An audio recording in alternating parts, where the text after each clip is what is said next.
Hello, hello, hi, hi, hi, hi. I am so sleepy today already. I wanted to play some demos. I haven't had a chance to lately.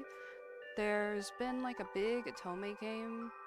I don't want to say game jam. Game jam's the wrong word.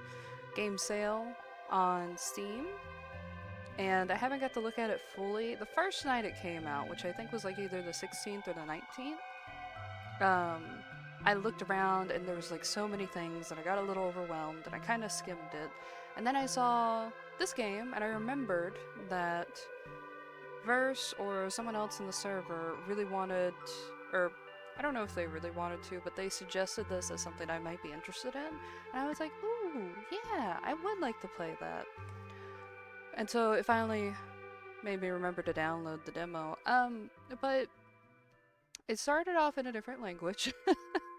And I got really confused and I had to figure out how to get to the settings and everything. Oh, you guys can't see the little cursor, but it's like a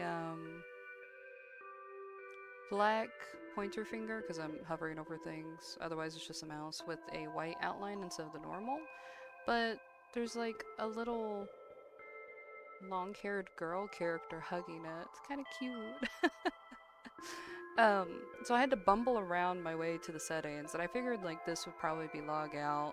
I didn't know what this was, and it was credits, and it scared me because it was just like, thanks for playing the game in English, and I was like, oh, what did I do? I had to bumble around in the settings, and everything's cute. It's all through this little phone and everything. Thankfully, I figured out pretty easily. Like, once I saw this, I was like, oh, okay. But, for some reason, we already have gallery photos. And we can look at it too. Oh, they move. Very slowly. Oh, that's fun. It's causing my whole computer to freak out. Okay. That's fun, that's fun. But there's also, like, already save files for some reason in the autosave section, which I'm super curious about. I haven't been playing this at all. I just opened it up today, as evidenced by it being in a completely different fucking language. So, I don't know why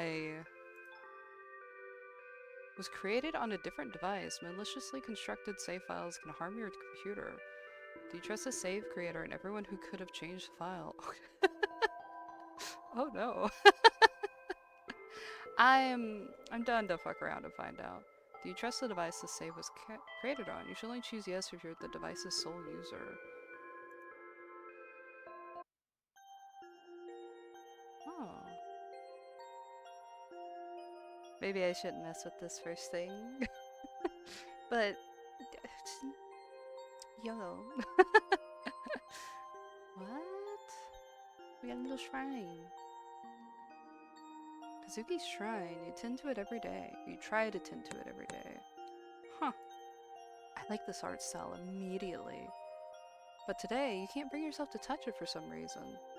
Your stomach turns as you gaze at his death photo. He looks the same as he did the morning he left. You take a final look before turning away. Today has been so much already. That bodes well.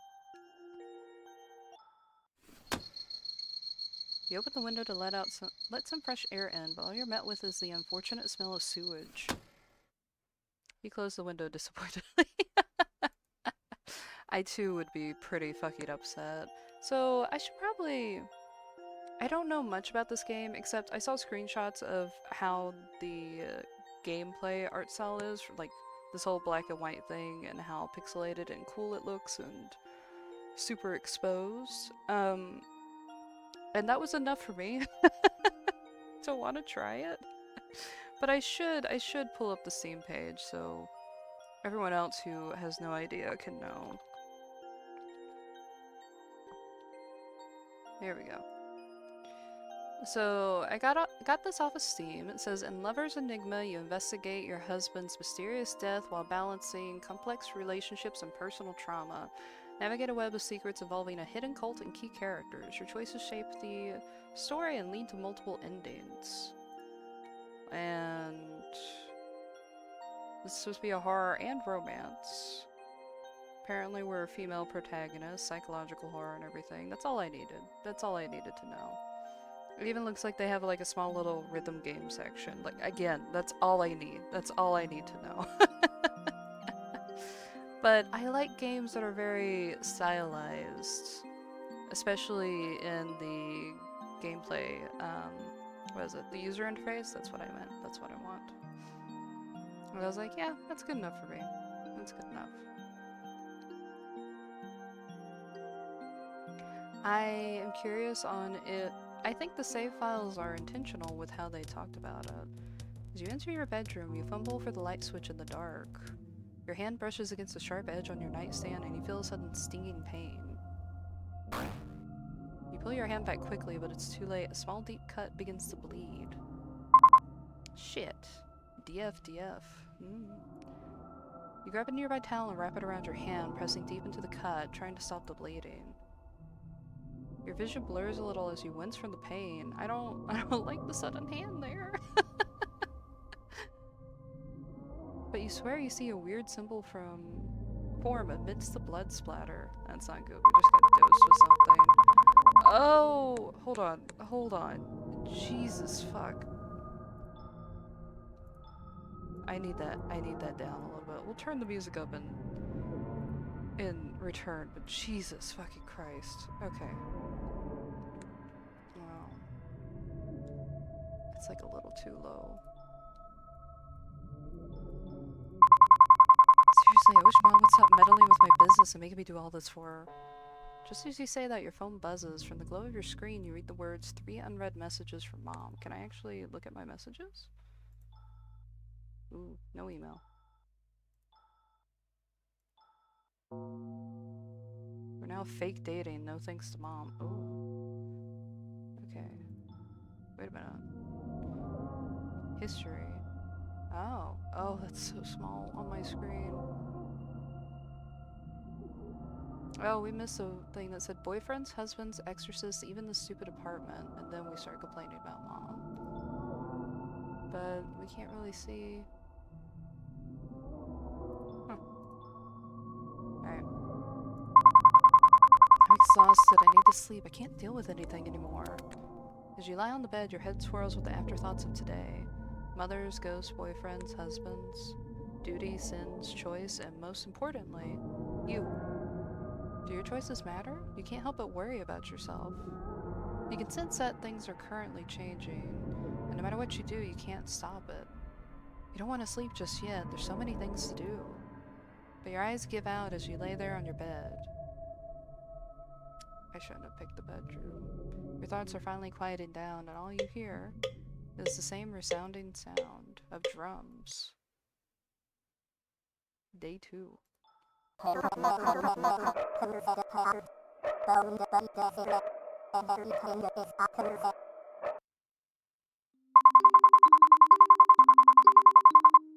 Okay, that's fine. I can head home from here. I'd rather not take up too much of your time, Ryota.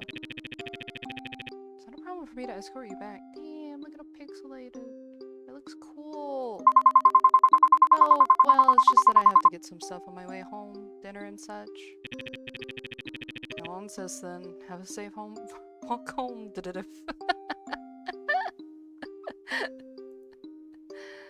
Ryota leaves, heading towards the cafe. Maybe he's just visiting Yoko before going home. Your heart rate was unnaturally high last night. What do I keep telling you? Keep yourself together. Just follow your routine and it'll be okay. Just remember to do what I say. Is our mom in a fucking cult? Why does our mom know our heart rate? Oh, why can't she mind her own business? Whatever. I still have other things I need to do. Okay.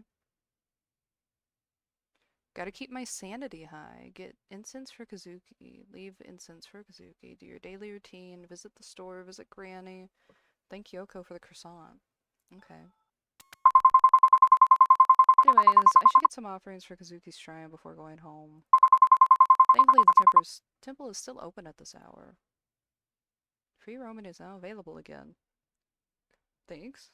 You can explore the town from 8 p.m. to 11 p.m. During this time, you'll find the male leads scattered across the map, along with various side interactions with the townfolk. However, they won't wait forever. Some interactions will disappear after a certain time, so choose wisely. Additionally, any interactions involving the main characters will automatically advance time by an hour. Plan your night carefully.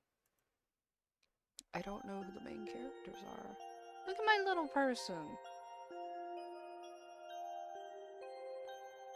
Pharmacy, Upper Street, Riverside, Lower District. Hello, miss. How can I help you today? I need to get some medicine. I've just been having nightmares and there's been some kind of noise in my head. Hearing things is what I mean. I think that's a little too much. So, auditory hallucinations and night terrors? These tend to happen during high levels of stress and lead to a lack of sleep, which can cause some of the nightmares when you're able to sleep. Have you been regularly stressed out and dealing with said stresses properly?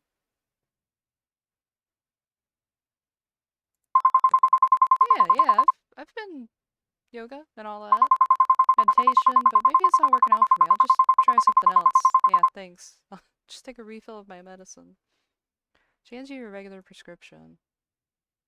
Ooh.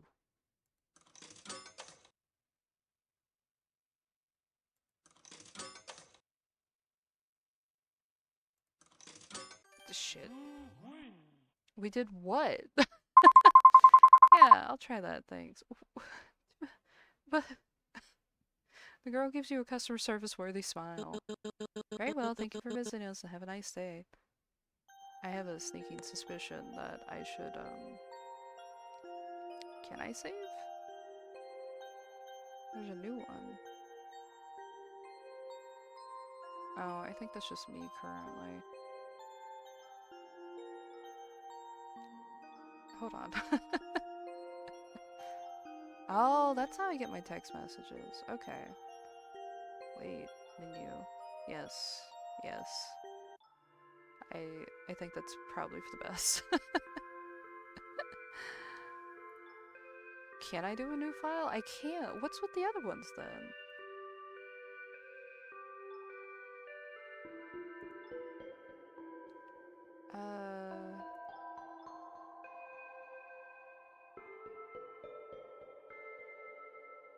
At the exact same time.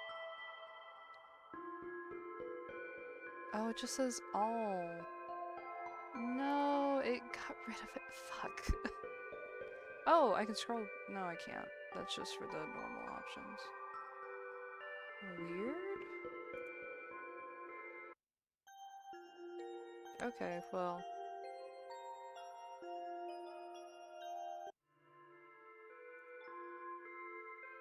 Huh.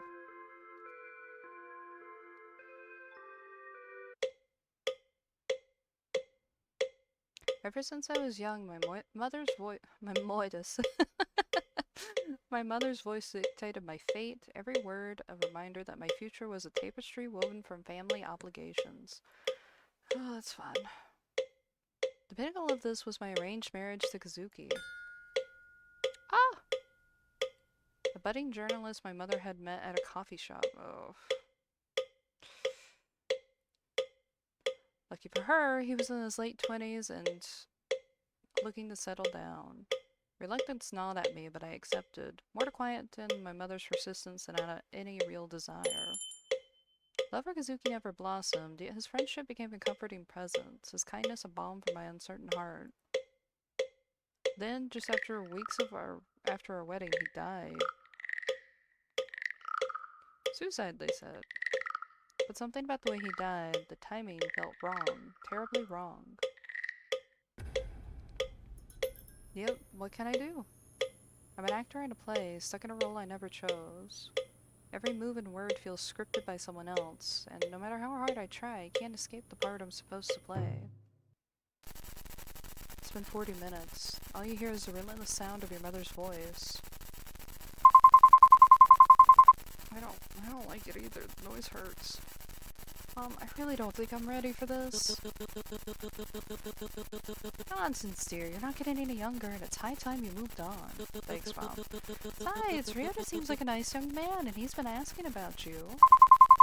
I know, but I still feel like something's missing, like I haven't properly said goodbye. Oh, sweetheart, always stuck in the past, aren't you? You need to stop dwelling on what's gone and start thinking about your future. Ryota could be a good opportunity for you. It's not just about Ryota, Mom. There's something off about Kazuki's death. I can still feel it. Here we go again with your wild theories. The police investigated and they found nothing. You need to accept reality and stop living in a fantasy world. But what if there's more to it than what they found? What if Kazuki's death wasn't an accident? Ugh. Enough. I won't entertain your delusions anymore. You need to focus on being a proper wife and daughter, not chasing ghosts. Yeah. Yes, Mom. Why do we still listen? Good. Now I'll talk to you later. And remember, keep yourself together. We can't have any more embarrassing incidents like last time. You sigh and stare at the phone for a moment before glancing around the room. Your gaze wanders over to the shrine in the corner, its eerie presence casting a shadow over the otherwise mundane surroundings. Maybe Mom's right. Maybe I'm just seeing things. But I can't shake this feeling that something's not right. I can't hear myself think. You approach the shrine, a mixture of fear and determination coursing through your veins. As you reach out to touch his death photo, a chill runs down your spine. And you can't shake the feeling that you're being watched. Is it like the mirror in the shrine? Oh, okay.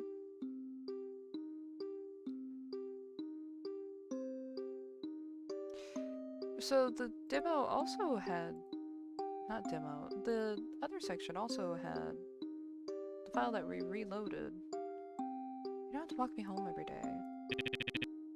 Yeah, we already read this. Oh. But still, going out of your way like this, I know you said that you're okay with the whole still testing waters kind of arrangement, but I can't help but feel bad about it. You hesitate for a moment, try not to sound patronizing. Anyway, thank you. I should head back. I don't want to take up any more of your time. Ryota's expression is still as unchanging as ever. Seems... Very stoic man. Very stoic man. He said it's fine. It's not a bother, really. I'm just making sure you get home safely. Oh, well, in that case... No, hold on.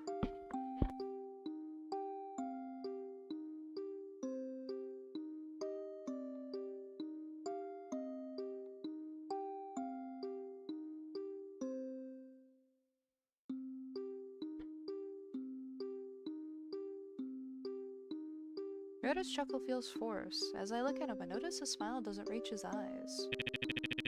Ooh. Great, so same time tomorrow? Alright, thank you. I'm looking at the background, observing the background. Bottle. Restaurant, beer, bar.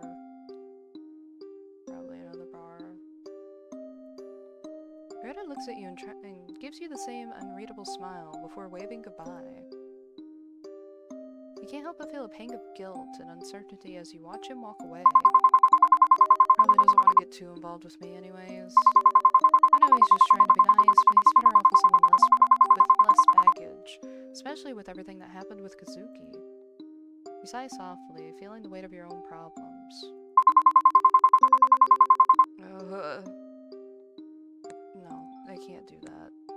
Why is the text dialogue so loud? Is it the voice? Probably. Is that better? Maybe I should talk to Mom about easing up on her matchmaking? Okay, free roaming. Whew! Alright. So we have 3 hours to explore. Okay, we read about that already. However, it looks like the male leads already have something planned for you today, so enjoy your time exploring. Just don't stay out too late, you wouldn't want to make Mom angry. Fuck Mom. Fuck Mom. Where are we on the little map? We were here last time. Maybe that was just a character I could interact with, rather than something else. Do I have a to-do list? Leave incense for Kazuki. Okay. Do we have... You see an individual try to enter the temple, but the shrine priest tries desperately to stop him. Best not to intrude. Okay, fuck me, I guess. Lower district.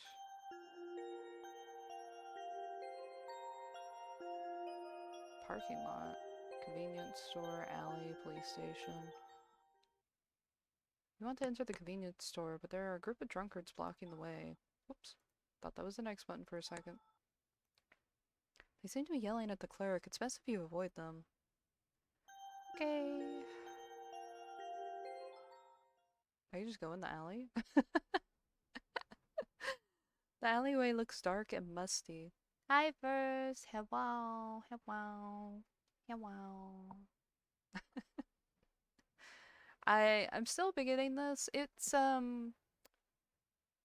been strange because there was already save files on it and a whole gallery also.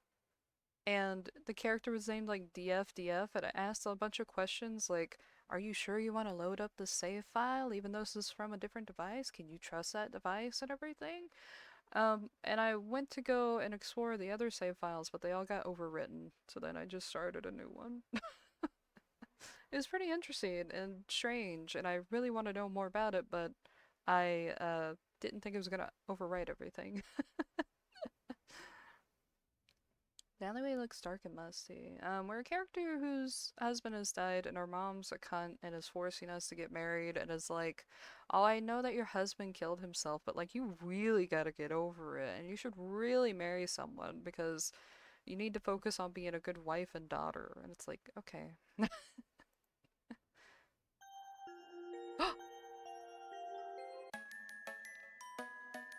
There's a strange cat here. I hope you've been doing okay, Verse. Meow. Miyabi. Affection with Miyabi increase. Where the dead husband is a love option? I hope so. I hope so. That would be fun. Can I just keep talking to the cat? Meow. I've been good too. I've been sleepy. I've already had a whole ass energy drink and I'm still tired. Strange office. This place seems shady. And there's a faint music playing from beyond the door. Okay. Cafe, sweet shop, alley, apartments, neighboring district. As you walk back home, you pass by a familiar cafe. The empty— oh, she's cute. Oh. The empty croissant raptor, that once contained a croissant from Yoko, remains still tucked neatly inside your bag. You haven't had one yet? Oh, you gotta hop to it, hop to it! For a moment, you consider going in to thank her. We should, but seeing how busy the cafe is, you're deciding— okay, you decide against it. That's fair. I would also chicken out if it was super busy. Maybe you can come back tomorrow. Okay. Where? Library, cinema, Riverside. Oh. It said that there were characters around, but like, there's not really much to do. What is this? Oh, the Jizzo statue looks at you sullenly. You feel his calming presence allude to you. Ooh, on food first, on food first. Is your time zone the same as me, or are you a bit far behind? You gotta get food in ya. Food important. I feel much more calm. I should head off. I had food. I had a lot of food. I had to take my stomach medicine. Sanity increase. Oh. Sanity meter. Okay. That always bodes well in a visual novel.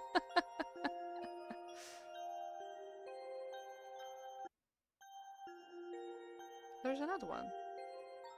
Is it the same type? The shrine by the riverside has been there since forever. It's quaint and quiet. Would you like to leave an offering? I don't have anything. Pray? You throw a few hundred yen coins into the offering box. You feel a little better, at least that's what you tell yourself. Sanity increase? I feel like I shouldn't mess with those anymore. Down by the river. You avoid the river. Reminds you too much of Kazuki. Did he throw himself in the river? Okay, we avoid the river. Well, now I've gone in a full circle. What am I supposed to explore? I couldn't go to the convenience store. Right? Yeah, the drunkards are still there. We went to the alleyway because why not?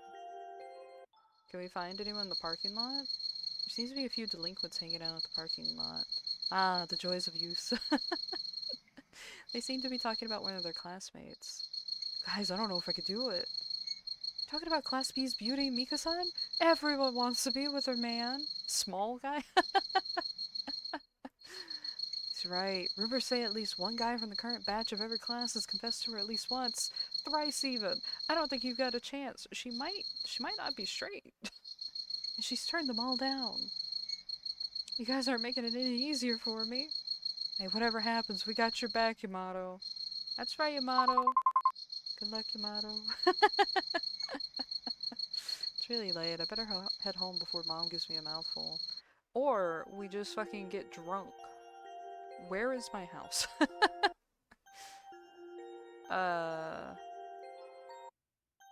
Apartments, I guess? You walk down the corridor to your apartment. Okay. As you pass by your neighbor's unit. Oh, maybe I need more caffeine. You hear a loud thud coming from the room inside, then a scuttle of footsteps shortly after. The door clicks open and you see a familiar yet sporadic silhouette pop out from behind the door. You. Oh. Hello. Oh, you. Before you can say anything else, he cuts you off. Can you stop leaving your trash outside? When you leave the house during the day, you're always so noisy. Oh, God. I know you have nothing better to do, but some people have things to do, you know. Okay, alright. He gives you that stupid look on his face, reminiscent of a certain 2008 anime. What are they talking about? You want to yell at him and call him a stupid naggy. But you're an adult, and even though he's short and rude, he should be able to reason like one too. I know, right? He's got a collar, he's into it. Looks like he's even got a little harness going on right here. I'm sorry, I'll try not to be too loud next time. Expect him to continue berating you, but his expression softens.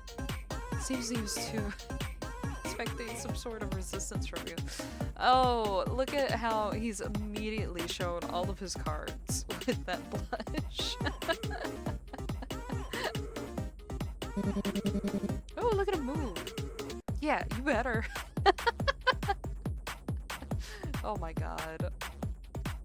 Rin looks at you for a moment, a hint of defensiveness in his gaze, before reluctantly nodding his head and closing the door behind him. Right? A strange guy. I barely see him, and when I do, he lectures me. Whatever. Can't let some weirdo ruin my day. He's like a goth Yves. Oh man.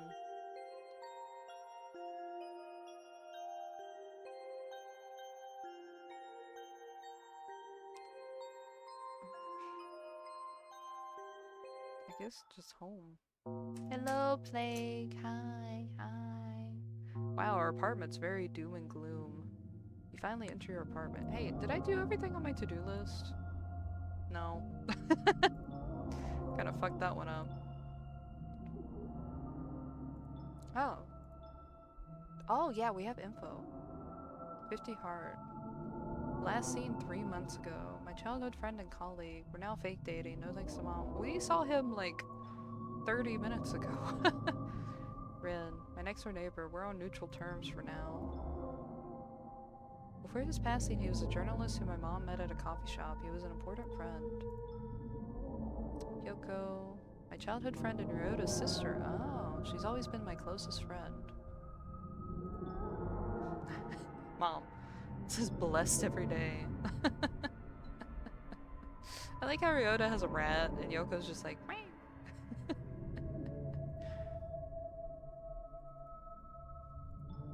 But we do still have a gallery. Yeah, okay. That's not terrifying. That person's hot. Potato chip. Oh my god, is that our neighbor?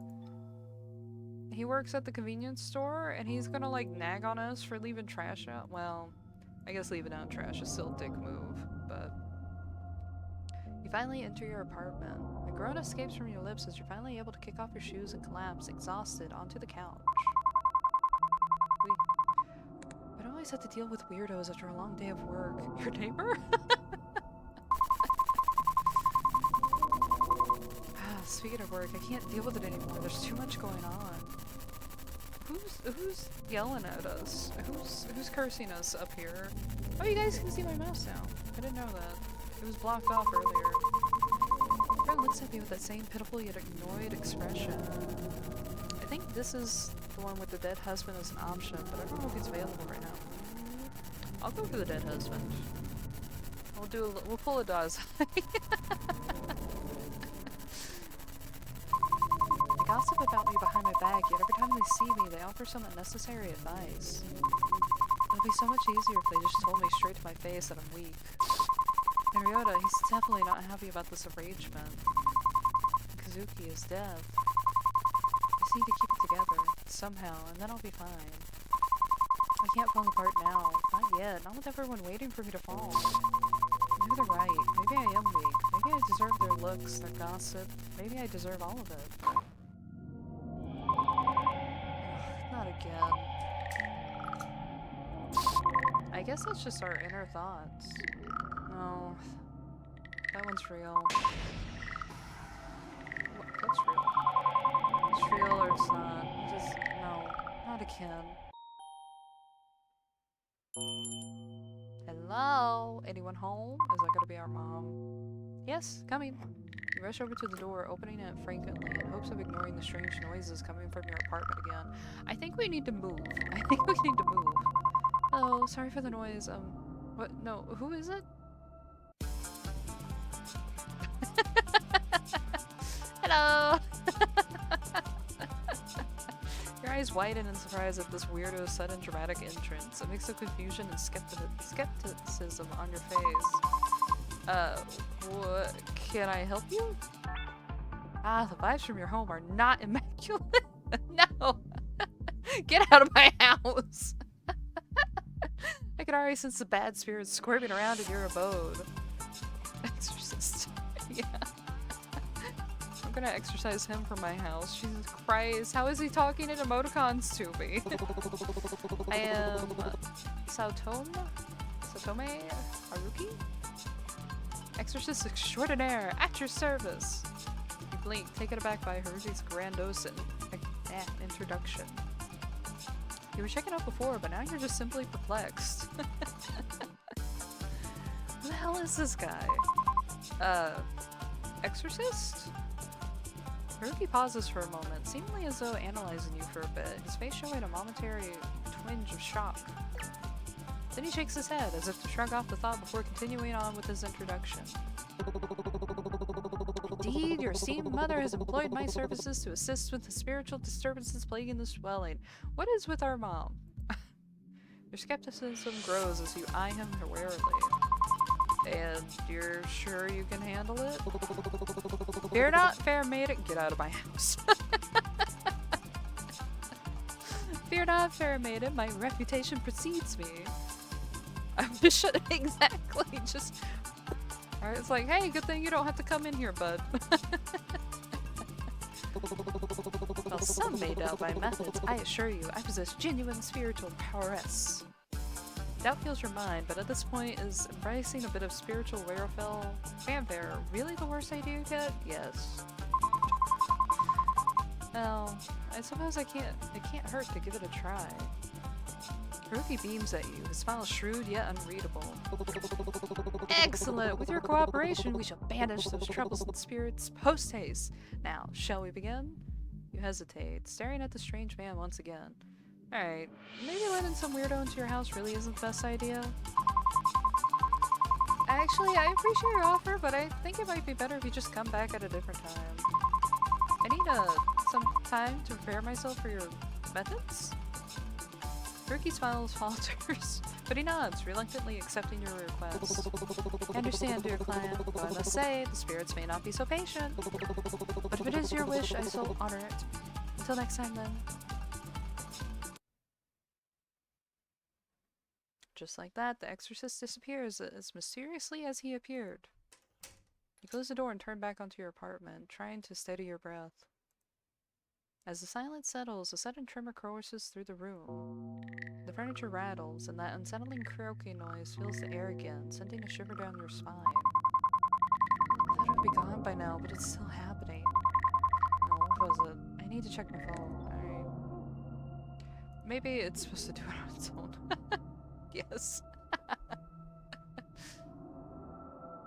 Yeah, we didn't leave incense for. Oh crap, I must have forgotten to leave out incense for Kazuki.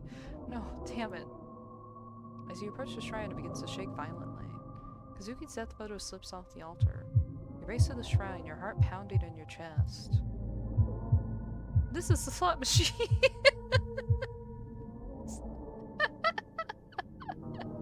Sorry, it took me out of it. This is the slot machine. You need 3 matches to win, but if your sanity is high, you only need 2 to match. Oh, that's why I passed it. Okay. Press the spacebar to start playing or click on the lever. Oh. Okay. Shit.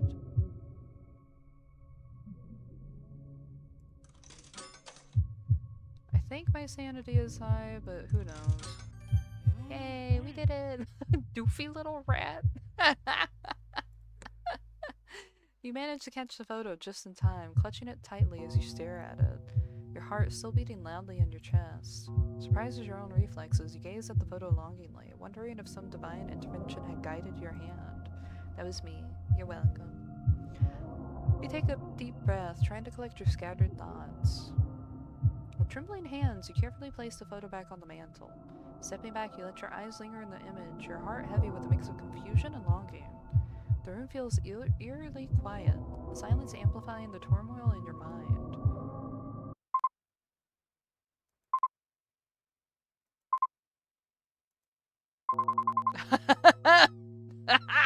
No, we're leaving the house. Get the fuck out. Oh, we are so desperate, aren't we? We are so desperate. I can't blame us. I can't blame us. But Jesus, fuck. No. Kazuki? Shit. I'm losing it again. That's not good. I need to calm down. What did she tell me? What was it? The bathroom. Yes. I have to get to the bathroom. Normally you would get actual help in order to keep yourself together, but that's not an option for you, at least not now. So this is the next best thing in keeping things under wraps. In this rhythm-based game.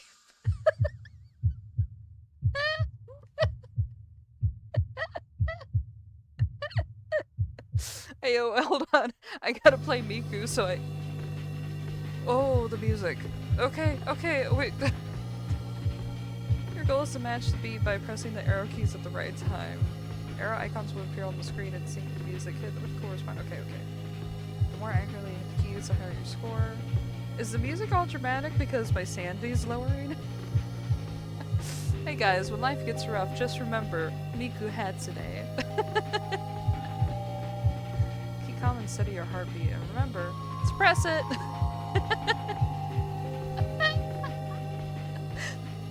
Oh, I love this. Now playing, I want udon for dinner! Oh, there's all these eyes! Listen, I used to play Friday Night Funkin'. I can do this. Ah! Wait! My arrow key's messing up! Okay, there we go. That was so weird.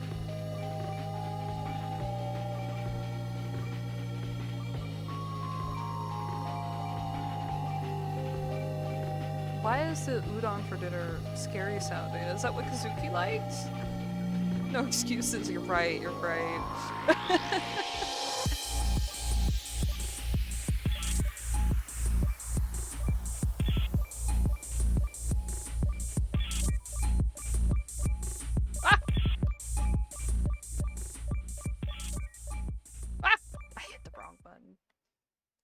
done. She oods on my done until Okay, I'm fine. I'm good. It's under control. My head hurts. I should go to bed.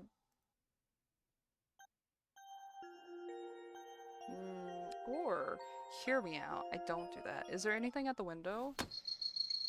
You open the window to let some fresh air in, but all you're met with is an unfortunate smell of sewage. I have it in the other thing too. You close the window disappointedly. Kazuki's shrine, you try to tend to it every day. But today, you can't bring yourself to touch it for some reason. Jeez, I wonder why. Was it the fucking ghost? Your stomach turns as you gaze at his death photo. He looks the same as he did the morning he left. You take a final look before turning away. Today has been so much already. What's at the door? Mr. Exorcist Man? You think that strange man is still outside. We best not to leave the house now. Normally you would want to spend the rest of the night either crying in the shower or taking a normal shower. 2 options. That's it. You know that TikTok of that lady talking about like all the different showers she takes? This is it. This is the depressed person's showers. Crying shower or normal shower. That's it. There's no long shower, there's no extra long shower, there's no like skincare slug shower. It's crying or normal. However, tonight isn't one of those nights. Yeah, okay, that's fair. Can I interact with anything here? Like my plant? No. Okay, now we'll go to the bedroom. As you enter your bedroom, you fumble for the light switch in the dark. Your hand brushes against a sharp edge on your nightstand and you feel a sudden sting of pain. Okay, this happened in that save that I tested. You pull your hand back quickly, but it's too late. A small deep cut begins to bleed. Shit! You grab a nearby towel and wrap it around your hand, pressing deep into the cut, trying to stop the bleeding. Your vision blurs a little as you wince from the pain. But you swear you saw a weird symbol form amidst from the blood splatter. Boyfriends, husbands, exorcists, even this stupid apartment. Seriously, I wish Mom would just stop meddling with my business and make me do all this for her. What is she making us do? Just as you say that, your phone buzzes. From the glow of your screen, you read the words 3 unread messages from Mom. I'm exhausted. I need to sleep. I can't deal with anything anymore. But I can, because I'm not you. Okay, never mind, we can't. As you lie on the bed, your head swirls with the afterthoughts of today. Mothers, ghosts, boyfriends, husbands, duty, sins, choice, and most importantly, you. Do your choices matter? You can't help but worry about yourself. I do like the phone. The phone mechanic's neat. You can sense that things are changing, and no matter what you do, you can't stop it. You don't want to sleep just yet. There's so many things to do. But your eyes give out as you lay there on your bed. Your thoughts are finally quieting down, and all you hear is the same resounding sound of drums. This all ties back into the rhythm game. It's because we forgot to close the rhythm game on our phone. Jesus, what happened? I like the text to speak on that. Alright, so we're getting an ad break in 3 minutes, but coincidentally, it's also the dog's feeding time. So I'm going to go ahead and splash up the BRB screen and feed the dogs, because then that should take care of the ads once they hit, and then the dogs will be taken care of, and we don't need a further break from that. Ta-da! Maybe you guys should go get food and water, especially Verse. And then I'll be back. I'll leave the music going.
Hello. I had to run and get my dog again after feeding him. I was just like, yeah, I was like, oh no. He was doing so good. He's already finished eating. I gotta go back up and get him because he wants to hang out. And now he's just exploring a little bit after eating. He's a little baby. He's in extreme baby mode today. But he hasn't woke me up in the past 3 nights, so you know what? It's fine. He is a little baby. I do think that this sounds a little bit like Professor Layton. I miss playing Professor Layton. Maybe we'll try to continue that again this week. Because Witch isn't going to be around for Bayonetta, so maybe I'll play like some DS games again. I still don't know what I'm going to stream this week. Alright.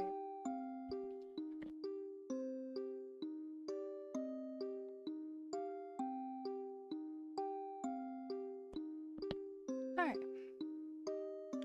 I also got little snacks. I hope everyone at least got water, please. I did want to mention, I did put in some new redeems.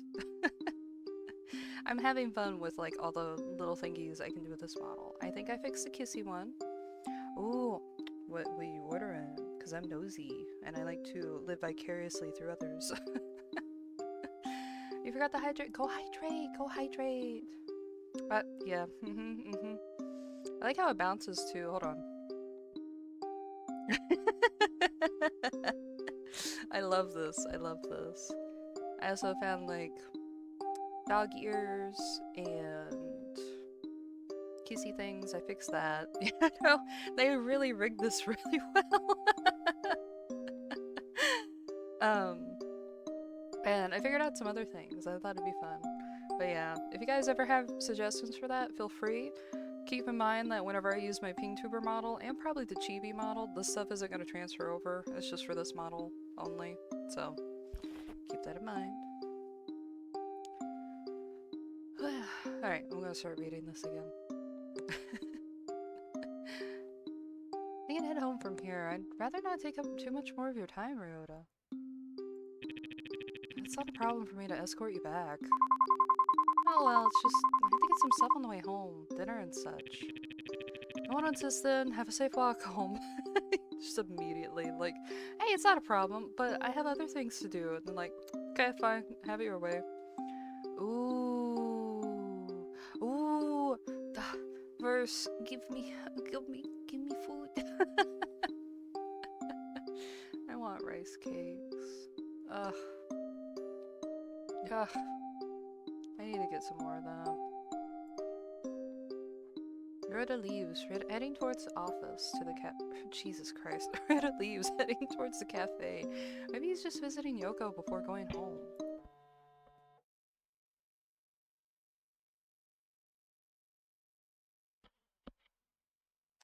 Thank you. Thank you for giving me some. Your heart rate was unnaturally high last night. What do I keep telling you? Gotta keep yourself together. Just follow your routine, it'll be okay. Just remember to do what as I say. Mudda. I would block my mother. I would go no contact, especially if she's monitoring my fucking heart rate. Why can't she mind her own business? Whatever. I still have other things I need to do. Yeah, no. They mentioned a cult. I 100% think that the mom's involved in the cult. And to be honest, Kazuki probably was too. I wouldn't be surprised, what if it turns out that we're like, oh, we're so valuable to the cult, and that's why the mom is playing matchmaker. She's trying to get us connected to other cult members to deliver the ultimate cult baby. Alright, General. Gotta keep my sandy high. Get incense for Kazuki. Leave incense for Kazuki. Do daily routine, which I guess is crying in the shower while playing rhythm games. Crying for Miku. You think the mom killed the hubby? I think that's also a great idea. Because what if he wasn't? Ooh, they did say that he was a journalist. What if he was a journalist that got too close with cult, so she just like, he's gone. Visit the store, visit Granny. Thank Yoko for the croissant. Do I have games on my phone?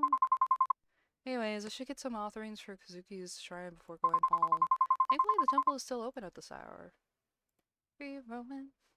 We're thinking big brain things, yep. Mm-hmm.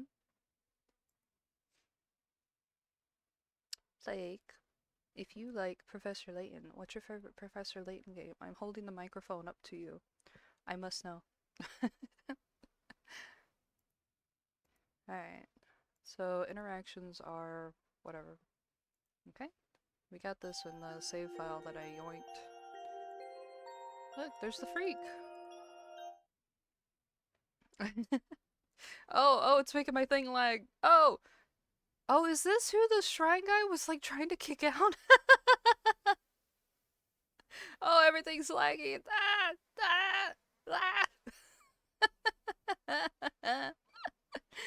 That's fine. I'll just read it till I get past it. As you approach the temple, you see Haruki being hastily escorted out by an irate monk.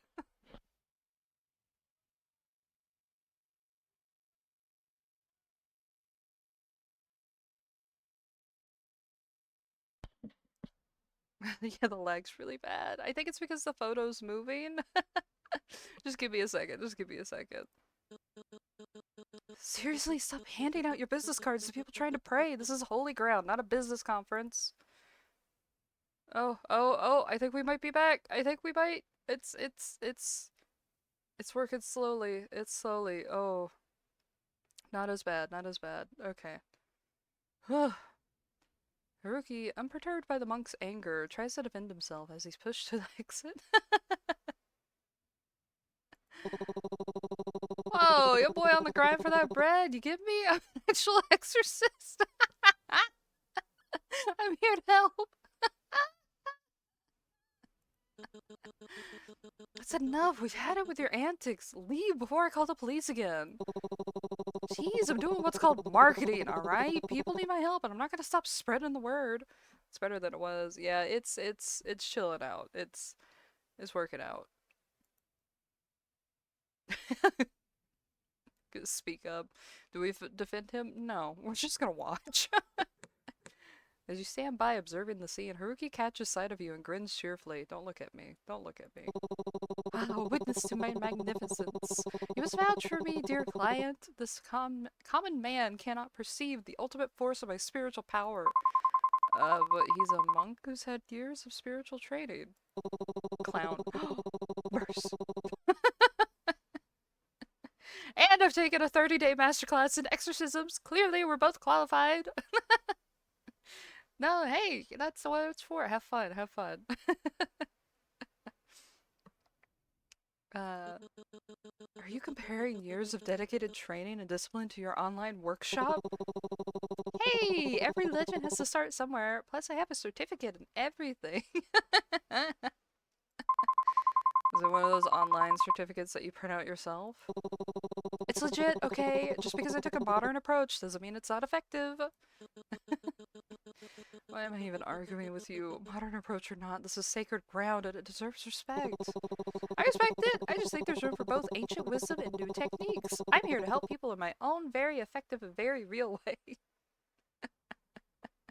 Having to reassure constantly, hey, my skills are legit. It's real. It's fine. Why am I even bothering with this? Just get out. He does. He does. He deserves the broom.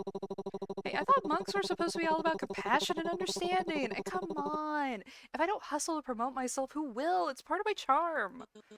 This is a place of tranquility, not a stage for your antics. I'm gonna call the police if you don't leave. Alright, I'll dial it back. But you have to admit, a bit of charisma can liven up even the most sacred of place. The monk sighs, and you swear he might just break his vow of non-violence, but he just ushers Haruki out of the temple grounds with an exasperated wave. Sucker for red characters. You know what, Verse? That makes a lot of sense. Even your chat name's red. Is my chat box not working? Wait a minute. Has the chat box not been working this whole time? What?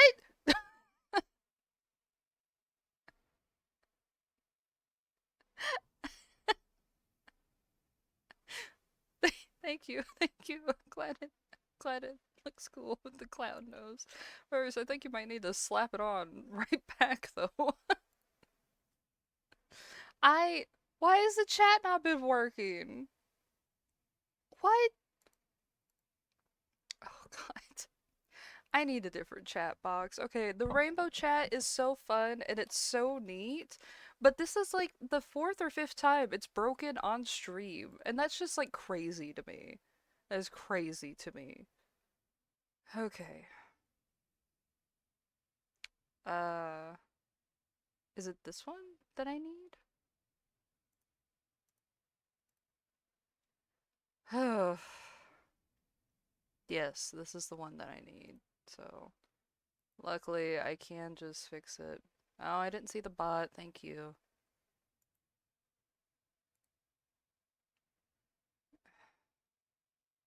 Ban it. Ban it. And now it's not letting me click out of it. Thank you. Thank you. Oh god. All right, give me just a second to fix this. I cannot believe. I cannot believe. I guess that's what I'll do this weekend. No, no, it's how I have it set up in OBS, all this stuff should be appearing automatically. I just kind of have to adjust the sizing of it. But no, it just doesn't work sometimes. Oh god. Oh. Uh, we're learning that I can't really turn my head with the clown nose. And we're gonna hide my boobles a little bit. There we go. Actually, that makes them look more illicit because you can't tell if they're covered or not. Oh man. Alright, come on. Show the chat, please. Please show the chat. I would appreciate it.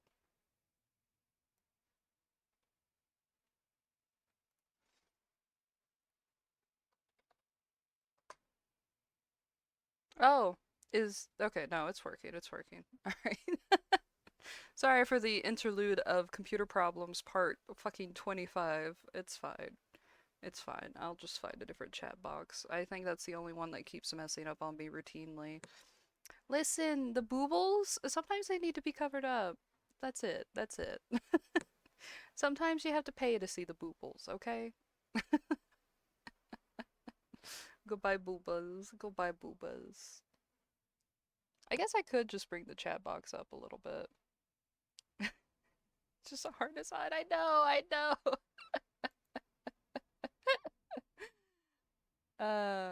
Here we go. Yay, everyone clap, the boobles are back. Alright, alright. Let's witness this fucking disaster, man. I can't believe it took me I've been streaming for like an hour! I gotta look at my OBS more often. Emotional damage! Thank you, thank you, thank you. That might have been super loud for y'all too. Outside, Haruki waves you over with a cheeky grin. Well, that was something, you gotta admit. I really know how to stir things up. I don't think you should be proud of that. Thank you, thank you, thank you. The head pats, I appreciate it. Thank you. Yeah, you definitely make an impression, but maybe next time try not to get kicked out. Deal, but hey, it's all part of the adventure, alright? Anyway, dear client, what brings you to the sacred ground? Surely you didn't just come to witness my flair. This guy came so late. Sorry. This guy reminds me of Clavis if Clavis was not an anxious mess. Clavis has shame. It doesn't seem like he has shame, but he has shame. This man does not have shame. Oh, thank you. Thank you for the head pat. Thank you. Thank you. Thank you. I came to get some stuff for Suzuki. What a kind-hearted wife. How commendable. Though I must add a little note, simply bringing gifts might not suffice to appease all spirits, especially those of rather malevolent kind. Kazuki's not an evil spirit. Ah, forgive me, I see. Forgive my choice of words, dear client. Okay. The world of spirits is vast and often misunderstood. Even benign spirits can have their own complexities and dangers. It's just that he's a little different. His ghost, if you will, has a different aurora to it. Whatever is haunting your house, it is not a simple spirit. It's something that's been festering for years even. You're only saying that to sell me more of your services, aren't you? Ye of little faith! While I would love to show you more of my abilities, Scum, this time I am being quite serious. Whatever is going on in your home is quite unique. Chef gave Clavis shame for the sake. Yes, he did. Yes, he did. Imagine how Clavis would be if Chev didn't exist. Oh, that's kind of a scary thought. Especially I enjoy the the whimsy of the unknown. Your house guest is not something to be taken lightly. Thanks for the concern. I didn't think you'd be so accepting of my deductions. No, don't make those faces. I said that to kind of brush him off, but no, okay. Are you finally growing to trust me and my spiritual prowess? If you'd stop doing the little 3 face. Don't push it. Wait. Grown-ass man. But as long as you know that I do genuinely care, that's good enough for me. Anyways, I would love to stay in chat, but duty calls. Remember to contact me if anything else happens. Okay, I'll be off. With a dramatic flourish of his coat. Haruki turns and heads down the temple steps, disappearing into the bustling streets.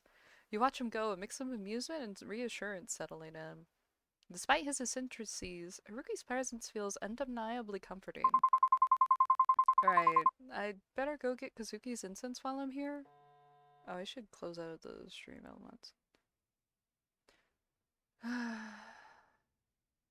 Get incense, right, and I have to leave incense. Well, that's just the shrine. Okay, that's at home. I thought shrine and temple were the same thing. Sanity increase! Well, thank God it hasn't fucking decreased. Miku keeping me on lock. Affection with Haruki increase. Oh. That's where my sanity will go. That's where it saps down to 10% immediately. Okay, we have to go to the convenience store. Oh, there's our shithead neighbor.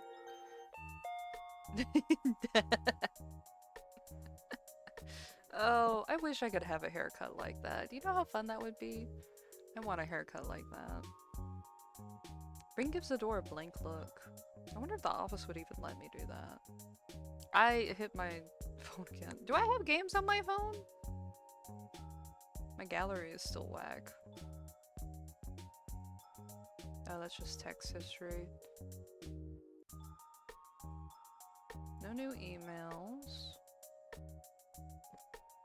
Can't do games on my phone. Welcome. Oh.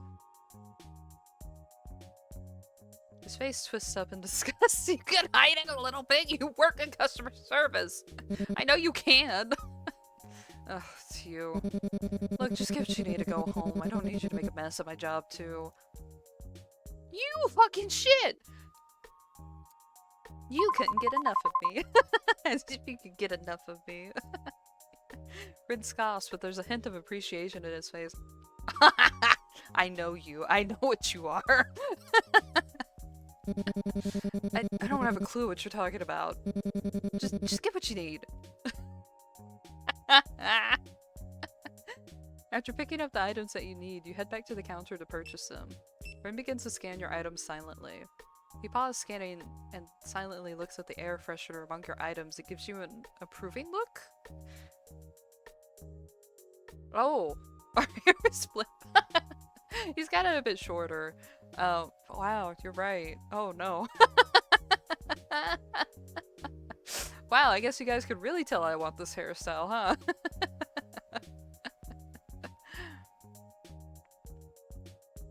You look at him confused at his actions. This isn't the worst thing you could have bought. We've changed sensors, right?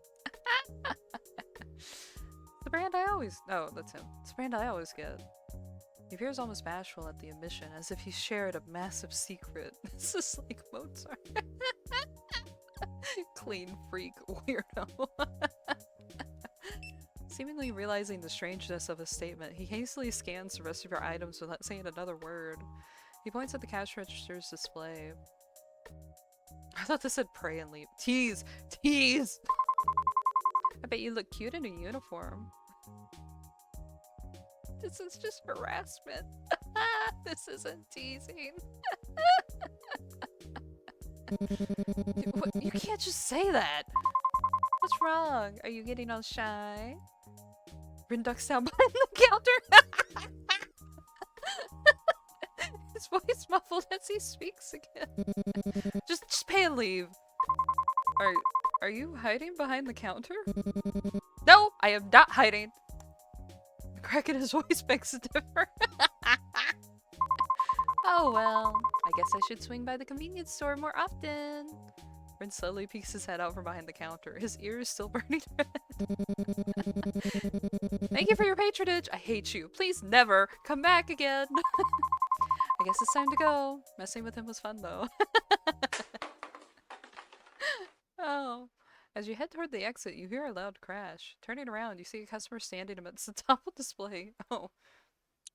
Ren, clearly irritated, clicks his tongue. Did you just click your tongue at me, you worthless brat? It's your sloppy work that caused this. What if I was injured, huh? It's not my job to deal with morons. What did you say to me? I'll report you to your manager. You report away. I'll clean it up. I'm not wasting my time arguing.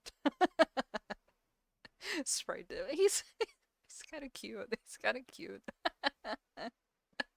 It's fun to bully him.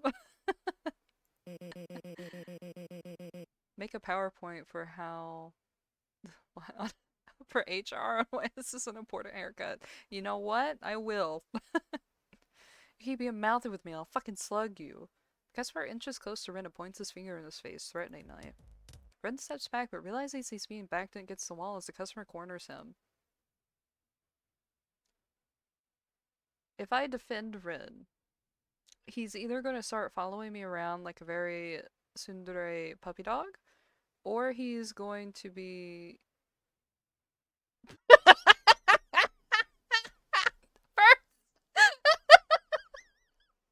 What are you talking about?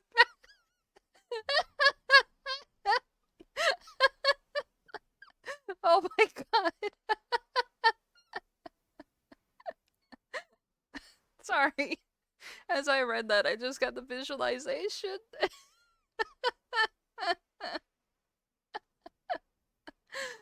No, I haven't seen it. I just have that mental image of him trying to say that and his voice cracking and there just being a long silence between the two of them. Oh god. It's like the next day he's at the bar, he's drinking, he's confessing this to like, what's that snake man? Viper? The Viper's just like, alright buddy, we need to work on that. Oh, thank you. Muse response. Thank you. So back to the choices and not Caleb failing. Feel like this is going to be 50-50 of like him getting mad because it's like insinuating that we don't think he's manly, or him following around like a tsundere golden retriever. This will make him piss 100%. I guess we'll defend him. I guess I'll be nice. Seeing the customer's aggression, you decide to step in. Hey! How can you say such things? You're the one who should apologize. As you try to intervene, the customer, who you can see is clearly intoxicated, tries to swing at you. Damn, give me that broom. Oh shit.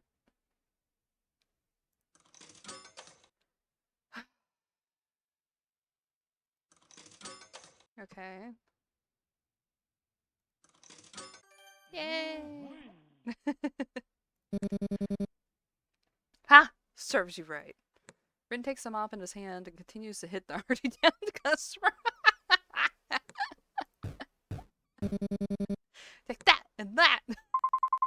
Rin, I think he's had enough. Ugh, fine. He tosses the mop aside in triumph. The customer drunkenly stumbles his way out, confused by the whole situation. Rin turns to look at you with a newfound respect.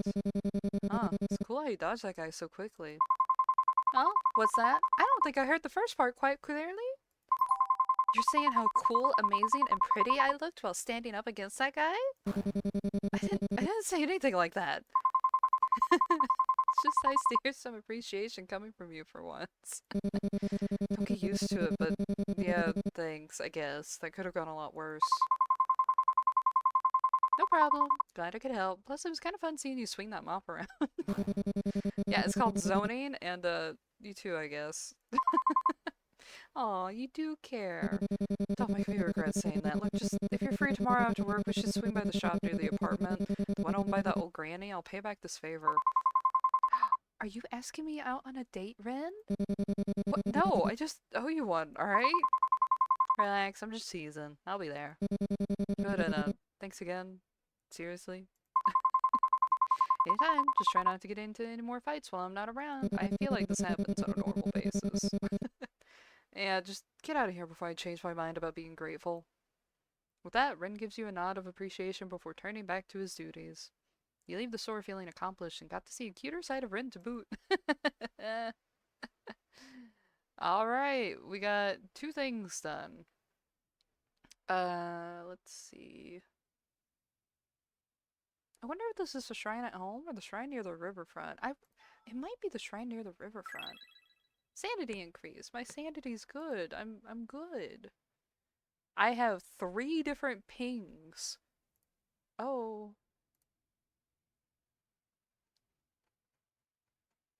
Oh, there's so much Caleb stuff. Okay, that's you telling me all this other stuff. Wait, I want to see this. Hold on. The fucking facial expression.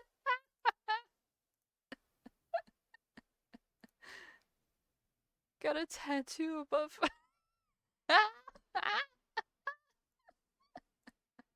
Awful, awful. Then his voice cracks again.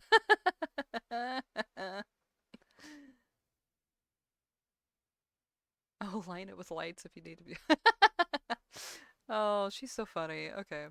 Thank you for the tags verse.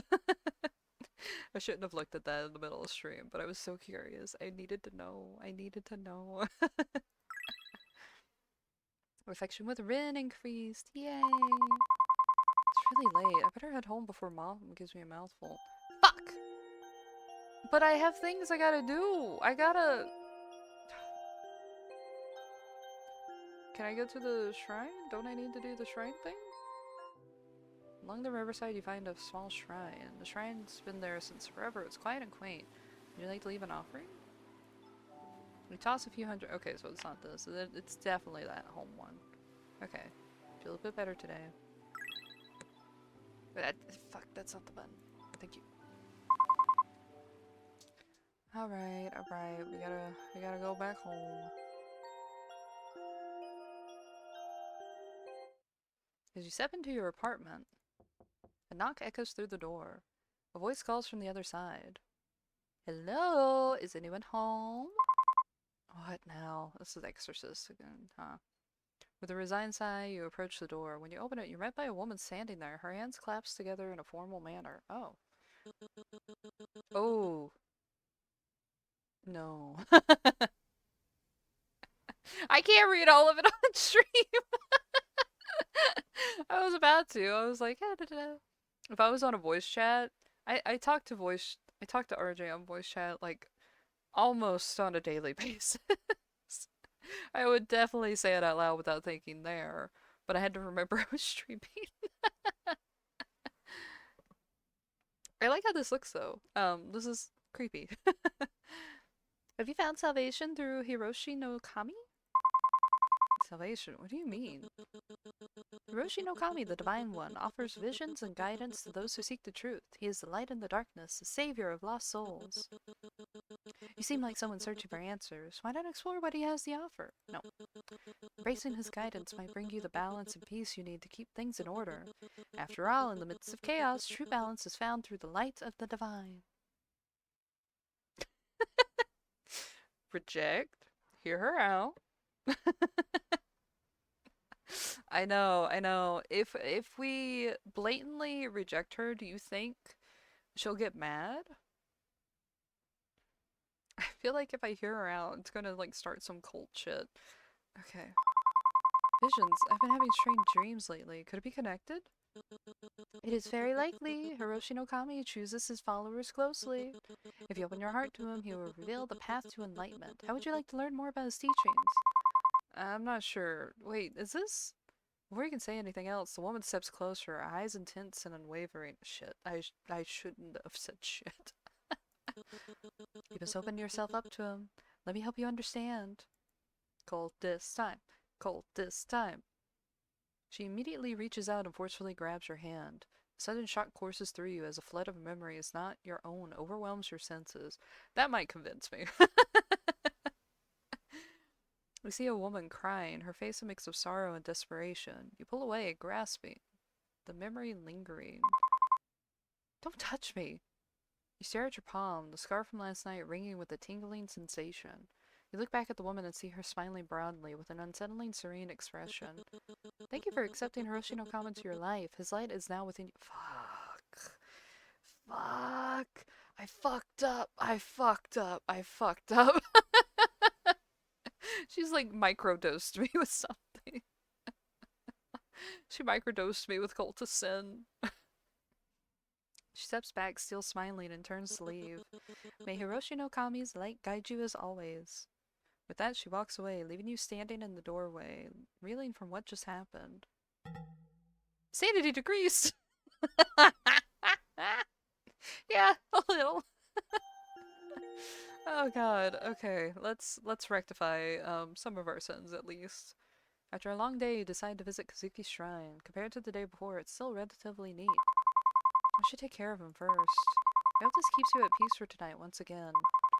Maybe it's my imagination, but the air around the shrine feels a little colder, and the feeling of gratitude settles into my bones. You smile softly at the shrine. Good night, Kazuki. Tidy shrine. Work was tiring today. I'm sorry, Kazuki, but I'll do what I can. There. All better. Affection with Kazuki increased. Cultist cooties, you're bravers. Okay, alright. We couldn't do that, we couldn't do that. We gotta do our daily routine in the bathroom. Rhythm game. Rhythm game. I still want to mess with the window, because I feel like this is a potential for a jump scare. I don't know if this has jump scares or not. The window remains closed from the previous day. Do you still want to open the window?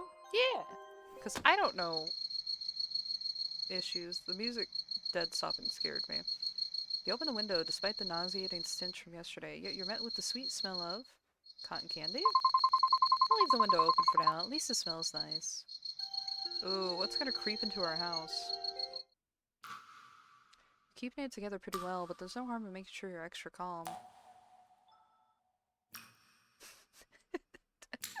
Do we want to play Meltdown or Funky Vibe? I think I'm gonna go with Funky Vibe.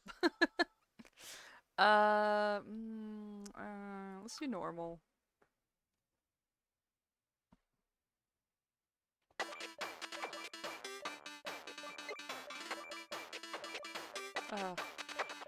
I'm glad I didn't do hard mode even though I really wanted to. Ah! No, I lost control of the buttons!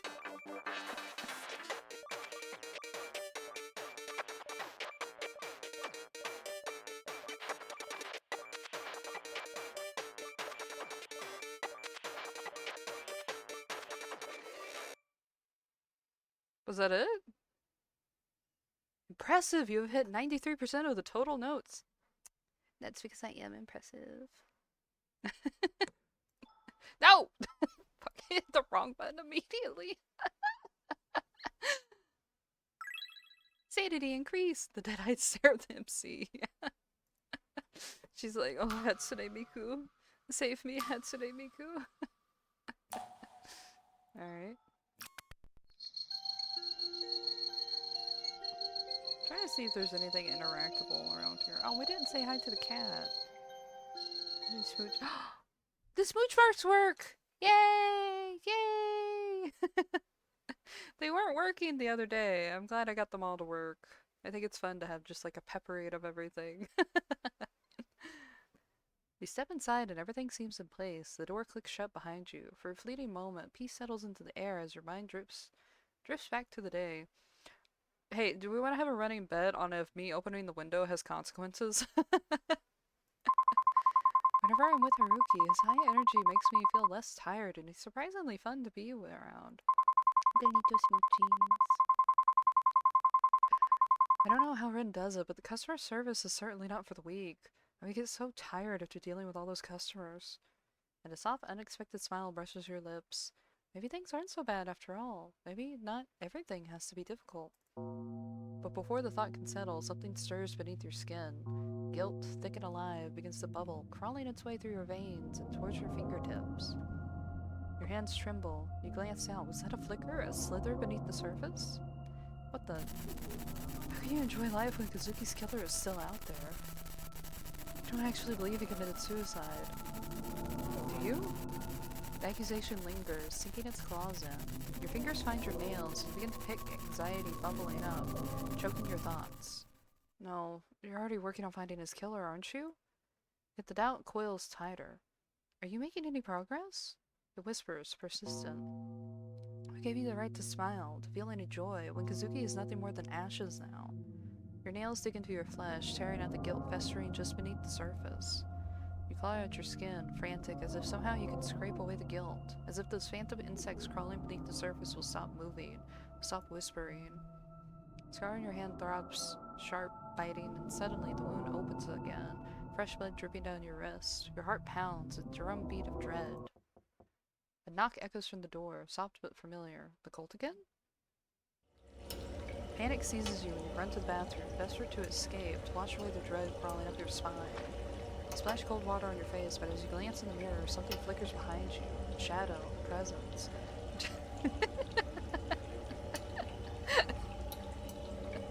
Can't see the fucking ghost!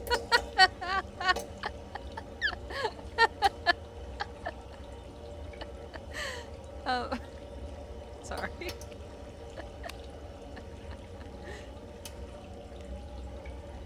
Your stomach twists violently. Bile rises and you hurl the day's lunch into the sink. What is with all the throw-up themes that we've been having lately? Then without warning, the lights snap off. Darkness engulfs the room, thick and suffocating. Peekaboo. Oh, you see how it flips? Perfect timing, yeah. Did I get it connected to my hair on accident? I think I did.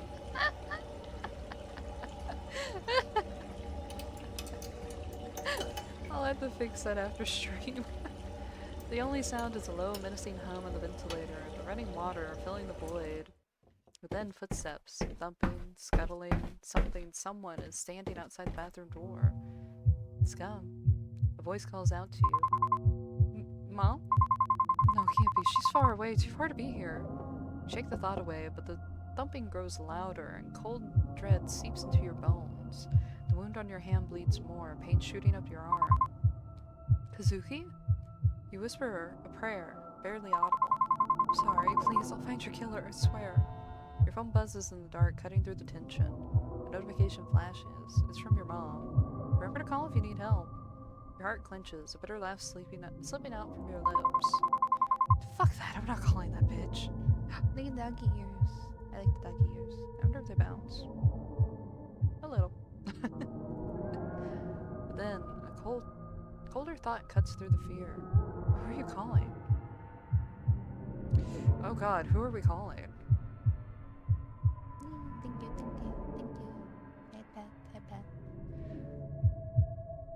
No, fuck it. Mama didn't raise no fucking quitter. We're running out. The ticking of the clock grows louder. Each second, a relentless drumbeat that seems to close in on you.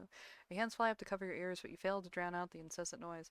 Alright, running out was, not an answer to pick. Thought it meant we were gonna run out of the room. The room around you starts to spin, and a heavy sense of dread tightens in your chest. Something's wrong. Something... You don't pursue that thought. Instead, you yank your front door open and bolt into the corridor. Ah! Yeah! That's what I wanted! Oh, we're outside of the whole fucking apartment. Okay. With a pounding heart and your bare feet slipping onto the pavement, you almost run headfirst into a familiar figure. My Tsundere savior. Come beat up ghosts for me. Just a lot of noise. Didn't I Before Rin can say anything else, a loud crash resounds from inside your apartment, causing his eyes to widen in alarm. What the hell? What's going on in there? Oh, is this from the window? Shit. You scramble for an excuse, stumbling over your words as you try to come up with something convincing, but the only words that come out from your mouth are, "No, don't go in!" Rin scoffs and gives you that same disgruntled look. As if that will stop me. What, do you think I'm just gonna stop like some NPC and just turn around and head home? Move aside! You roll your eyes as he pushes past you and steps through the door into the apartment. Survivor. Inside the apartment, the mess still lingers, or litters the floor, but Ren remains unfazed. He walks over to a shattered vase, inspecting the fragments with a calm demeanor. He picks up a piece and inspects it as if trying to figure out something in this mess. It's just a vase, Ren. I don't know what's so special. Suddenly a noise emanates? Emanates. Jesus. From Kazuki's altar, and the lights flicker out, plunging the room into darkness. Are we gonna get Ren killed? And what if me and you were on the same wavelength? You both gasp, and instinctively you shuffle behind Ren. Ren? He doesn't answer, but you can feel him trembling slightly. Shut up, I've got this. He clasps the amulet around his neck and starts chanting a quick prayer. The words spill from his lips in a rapid, almost ritualistic rhythm. For a brief moment, a familiar face peeks out from his strings of incantations. Keep it together. The face sends an uncomfortable feeling through you. The room feels colder, despite his supposed spiritual chanting. Something about all this just feels unnatural. Just then, a faint whisper, snaking from the darkness beyond, fills the silence beside your ear. You barely make out the words, "Trust no one." You jump back in shock, letting out a yelp that breaks Ren's concentration. Damn it, calm down, I'm trying to handle this. He also seems freaked out, but he quickly takes a deep breath to calm himself. Sorry, I didn't mean. Just stay quiet and let me focus. I know you're afraid, but I need you to stay calm too. 23 minutes away from 15 minutes. No! I hope it gets to you soon, Verse. Hopefully it's not haunted. You nod, trying to steady your breathing as you watch him. Even though he's doing his best to stay calm, you can see the nervous tension in his movements. He hesitates, his usual confidence wavering. That drunk guy in the store is way scarier than whatever this is. If you could handle that back there, this should be a piece of cake for you. Your words seem to anchor him. He nods, takes a deep breath, and presses the amulet to his lips, letting out a faint whistle. Suddenly, a sharp pain shoots through your wrists, but it's swiftly replaced by a soothing sensation. Ren takes a deep breath, and miraculously, the lights flicker back on. Huh, I didn't know you had the ability to use spiritual powers. Well, we all have our own talents. Yeah, but this is... Don't gawk too much. Besides, if it was an elder, they could have handled this easily. Is everyone just spiritual? What? Elder. Ren's eyes widen as he quickly clamps his mouth shut, almost as if the words had slipped out unintentionally. Forget about it. He coughs and mutters loudly. Well, who would have guessed? All the noises in your apartment were actually ghosts. You should have told me sooner. If I knew, I would have gone easier on you before. In that case, I think I deserve an apology. What? No way. You're still noisy as hell. If anything, you should be the one apologizing for turning this place into a stigmatized property. Oh. Now I have to deal with the rumors about ghosts and creepy stuff, all because of you. This guy, yeah, always the Tsundere. Red narrows his eyes at you, clearly annoyed, but a faint blush creeps up his cheeks. He huffs and looks away, his tough exterior faltering for just a moment. So, how do you know how to deal with all this? Ren hesitates, the usual confidence in his eyes faltering. He's clearly not used to sharing this part of himself. They're all cult members. Yeah, that'd be funny. I've had bad luck since I was a kid, but someone saved me, my master. He taught me a bit about spirituality. For a brief moment, Ren's voice softens, revealing a side of him that's rarely seen. They have a cult group chat. What do you think they call it? I want to help people, like my master helped me. Realizing he said more than he intended, he quickly retreats behind his cool exterior, his voice returning to its familiar detached tone. But don't get any ideas, I'm only doing this to stop the noise. You say that, but still, thank you. You were really cool. Ren's cheeks flush slightly, and he quickly looks away. Make it a big deal out of it. He hesitates for a moment, then mutters in a quieter tone. You should take care of yourself more. Without waiting for a response, Rin turns and heads towards the door. Brief moment of vulnerability already fading as he slips back onto his usual demeanor. Sanity increased! Affection with Rin increased! Ugh. We're gonna keep the window open because I want to fucking tempt God.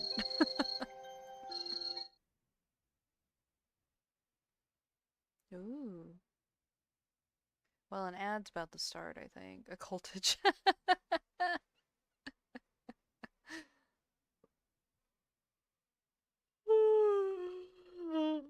Yeah. Brother husbands? Oh boy. I'm waiting for the ad to drop, but I guess it's not gonna drop. It counts down for me all the time, and then there we go, there we go. While the ad's going, I'm going to chomp a little, just a smidge, just a smidge.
Woohoo!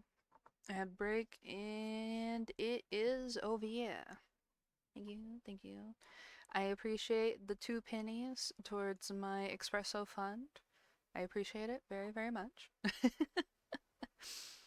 um, I made muffins today, and not like, oh, I am the home wife. I made muffins from scratch. No, I used like the fucking 99-cent Martha White muffin mix.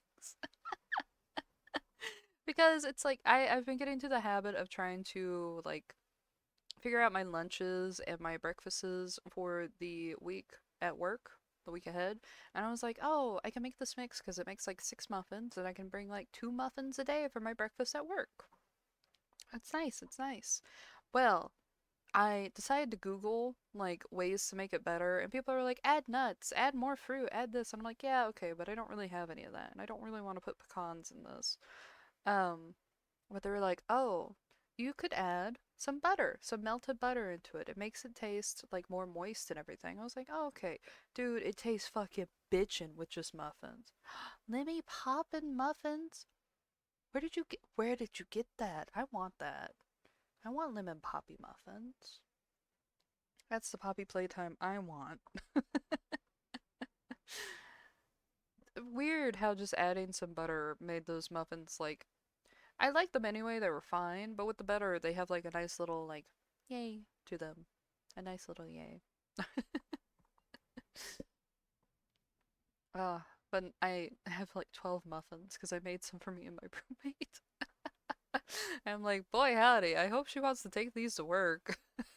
I was trying to be nice so she wouldn't have to like think of breakfast in the morning because before we go to work, she's usually packing her lunchbox in a hurry or something and trying to figure out what she wants. I'm like, she could just pack some of these into her lunchbox and bada bing, bada boom. Vic is over here and he is just smeeping. He, I don't know, he seems to be in a good mood today. And I thought it was really hot. Like all the dogs seem to be hot today, so I lowered the AC a little bit. And I put his little if you make cookies, you should try brownie or butter. Ooh. I'll have to try that. I'll have to try to figure out what brownie and the butter means. I don't cook much. Like I cook basic shit or like I follow an instruction sheet and not anything past that. I think it's funny. There's this cooling blanket I got, and Vic loves it to death. Like, I was like, he's been feeling kind of hot today, and he was panting earlier, and he's had plenty of water and everything. I was like, maybe he's hot? And I was like, well, he seems fine, like, sitting behind me like usual. Oh, excuse me. Betty Crocker. Food Lion. Oh, Food Lion. I rarely hear people going to Food Lion. Um, I laid down the cooling blanket and he was trying to jump onto the cooling blanket before I even had it put down all the way. He was just like, give me. And I was like, okay, buddy. And now he's just passed out all cutely on it. Very happy. Very cute. Anyway, there's a little Vic update before the horrors persist. And we're gonna look for that Betty Crocker thing. I like Poppy. I like lemon Poppy. It's fun to have seeds and things. As you drift to sleep, fragments of another life flicker through your mind. Faces and voices swirl around you, familiar yet distant, leaving an unsettling sense of deja vu. There's a leader's presence, a protector's shadow, a friend's warmth, a wanderer's wisdom, and a companion's loyalty, all tangled in memories that you can't quite grasp. Is that going to be different characters? A friend's warmth could be Ryota. A wanderer's wisdom can be Haruki. Um, Companion's loyalty could be Kazuki. I don't know who a leader's presence would be, or a protector's shadow. Maybe Ren's the protector, but I don't know. Okay, okay. I used to, um, the place I used to live had food lines and stuff, but ever since I moved, I haven't seen anything around here. I'm sure it's like in other general stores and stuff too. You want to make sense of it, but weariness pulls you deeper into a void-filled slumber where the past whispers but never fully reveals itself. Ooh, are we gonna repress it? Or dig deeper? I'm gonna dig deeper because I'm a nosy bitch. You feel your heart wrench as memories of the past continue to swirl in your brain. You hear the same familiar knockings, but this time they feel different. Not teeming with the same malicious intent brewing in your apartment, but with an air of protectiveness, warmth, and even love? Someone loved you very much. He cared about you in the past. When you were chased out of your village, he took you in. Yes, him. He had everything. A mansion, servants, and power. Unlike the people at your village, he wasn't afraid of you, even though you brought endless calamities. He was potential. He saw strength and he saw kindness. Despite everything, you were the calm in his life. Until Until the calamity. Yes, you ruined everything. You had someone who loved you, but you couldn't help it. You had to ruin it all, didn't you? You had people who cared, yet that wasn't enough. You had to destroy everything. A persistent ache gnaws at your temples as you toss and turn in bed.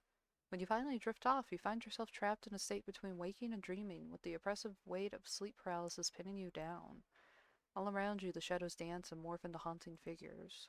Muffled voices, and distant and unintelligible, echo in your ear as they scream your name. You see the people who loved you melt into a horrifying mass of flesh and blood. You try to scream, to move, but your body disobeys your desperate commands. Just when you think you can't take anymore, the darkness recedes. You wake up drenched in sweat and trembling, the nightmare still clinging remnants, leaving you shaking and exhausted. Just an average night's— fuck! I was like 15 sanity! Damn it! Alright, every time I decide to be nosy, I'm getting punished for it. Day 3. I have no idea how long this demo is. After work, as you're stepping off the train with Rhoda, your phone suddenly rings. Seeing that it's an unknown number, you excuse yourself and step aside to answer, leaving Rhoda to wait for you curiously. Okay. I'm not the only person who just doesn't answer random phone calls, right? I will say, once in a blue moon I will, and the last one I did, it was like, some kind of survey about, like, it was like a political survey and asking how I felt about the president and stuff like that. But I don't answer random fucking phone numbers. I don't. I've had too many people like drunk call me and everything and thinking I'm their friend or something, or thinking I'm their ex that they're calling to bitch out. I don't want to hear it. And I meet so many people who either answer random phone numbers or they obsess with it for a bit and Google it and try to make sure it's not like someone who's trying to be an asshole to them. And I'm like, I don't got the time for that. I don't got the energy. I just fucking wait for it to hit voicemail, and if it's someone I need to call back, and then I call back. But it seems like a lot of people answer random phone numbers, and I don't understand it. You never answer, and then you got one today, and they hung up. Oh, you didn't even hear anything from the other side? They were gonna call you about your warranty, but they were like, no, they already know about it. I guess in the Protag's case, it's probably because of cops, from what we're seeing right here, though. Exactly, yeah. Hello, this is Officer Watanabe, that's it. I'm calling to discuss Kazuki's case. Yeah, what of it? Have you found something? Did you find his body? Nothing, yeah, you didn't hear anything. Unknown calls are weird. Actually, we didn't find anything. We've thoroughly investigated the matter, and the evidence all points to tragic suicide. We believe it's time to close the case. I understand this is difficult, but continuing to push won't change the outcome. I don't even know if you're an actual cop or not. You can't be serious. There are too many unanswered questions. I know there's more to it. Kazuki just wouldn't end his life like that. His body wasn't even found, and that suicide note was clearly fake. Again, I sympathize with your situation, but all the evidence supports our conclusion. We will not reopen the case unless we receive concrete proof that something else was involved. Someone else was involved. Whoops. No, I can't accept that. Kazuki deserves better than this. I deserve closure too. Look, I understand that you're grieving, but if you continue to pursue this, you can face legal repercussions for obstructing the police. I'm advising you let it go. Are you just gonna leave? We don't have the manpower or the resources to waste on a closed case. I'm very sorry. I hope you'll be able to find peace soon. Yeah, okay. And with that, the line goes silent. You angrily close your phone. Your reflection stares back at you helplessly from the darkened screen as if begging for you to do something to fix this. An overwhelming urge to scream wells up in your chest. It's time for Miku. I'm sorry about that. His voice surprises all the rage out of you. In your agitation, you had forgotten that he was still there watching the whole debacle unfold. You turn around, mortified. Sorry about that. It's just the police again? You must have guessed. They've given up on Kazuki's case. I'm really sorry that this is happening after all the work you put into this. I don't know what I could do to help, but if there's anything at all... Oh, no. It's okay. This is my burden to bear. Share it with you if you let me. Even so, it's not good to fret over the past. Your mother's right about that. Do not bring up my mother right now. Ugh, not her again. I know you really look up to her. I would not get together with anyone who was looking up to my mother when my mother is like this. Fucking insane, knows no boundaries, and is forcing me to get married. Why would I want that? I know you really look up to her, but she's not exactly the best person to listen to, especially with how stubborn she is about her ideals. The way she believes how anything can be overcome if you just put your mind to it. But sometimes hard work just isn't enough. I know how headstrong your mother can be, but that mindset did help me and Yoko out of everything. You vaguely recall how your mom was there for Ryota and Yoko back at school, and how she wasn't for you. No, just kidding. She helped them to escape their abusive home, always listening and supporting them as their teacher. It's a memory that still sticks within you, especially when you think about how different things were for you. Oh, that's right. Shit. She means well and she cares about you. Does she now? The words come out tense and bitter. You can't help but feel angry at your mom for pressuring you even in her absence. At Ryota even though he doesn't know any better. And at yourself. Ryota senses the change in tension and clears his throat. Today's been a long day. Should we grab some food before I take you home? Yoko's been going on about this new pastry at the cafe. We could give it a try. You hesitate, unsure of whether to accept his offer.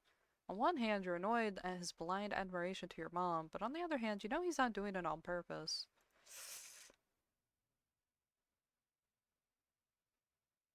No, fuck you.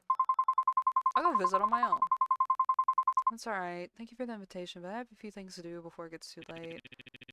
I hope you feel better tomorrow then. I'll be dropping by at the cafe, so you can find me there if you change your mind. You're not heading home? Rita smiles at you and shakes his head. I've gotta let off some stress too. You're always welcome to join me. I'll think about it. I'll see you around, I guess.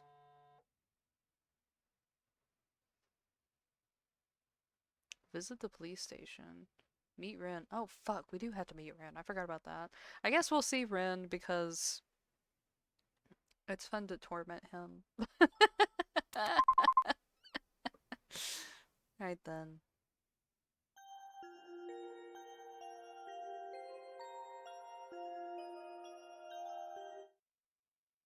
Oh my god. Okay. As you enter the sweet shop, to your surprise, Obasan's cheerful greeting isn't the first thing that you hear when you go in. What is that? Oh man. Oh.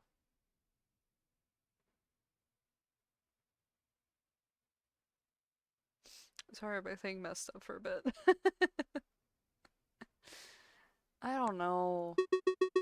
Still so shy, Renjiro. Don't worry, I won't push you to tell me even though it's been so long. You'll be welcome here no matter what happens. Thanks. You've got to take care of yourself, okay? You've lost weight, working too hard again, I bet. But no way, I'm just trying to do more, you know? I haven't really proven anything yet, not to myself at least. Young man, what are you saying? You've already proven yourself many times. I can see that you're a good person. Haha, I really can't agree. Nonsense, you're a good little boy, I've always known that. Rin looks away, clearly embarrassed at being doted on by Oba-san. He coughs and stumbles on his words in his typical Rin fashion. I'm not Oba-san, please, I'm 24.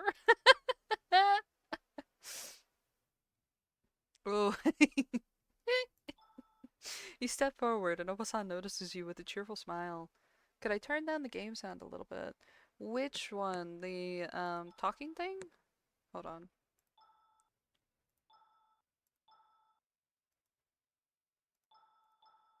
I think that should help.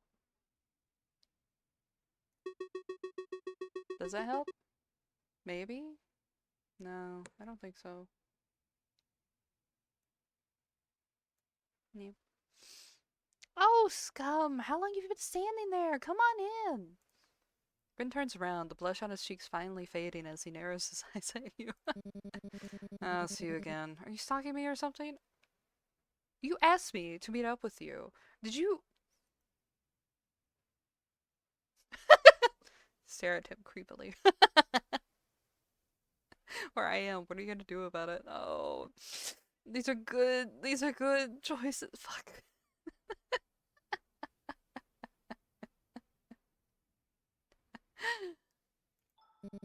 I am. What are you gonna do about it?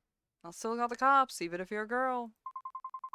Oh, quite the Karen, aren't you, Rin? Fitting with that haircut of yours. What the fuck? Obasan interrupts cheerfully, cutting Rin off before his irritation spills further.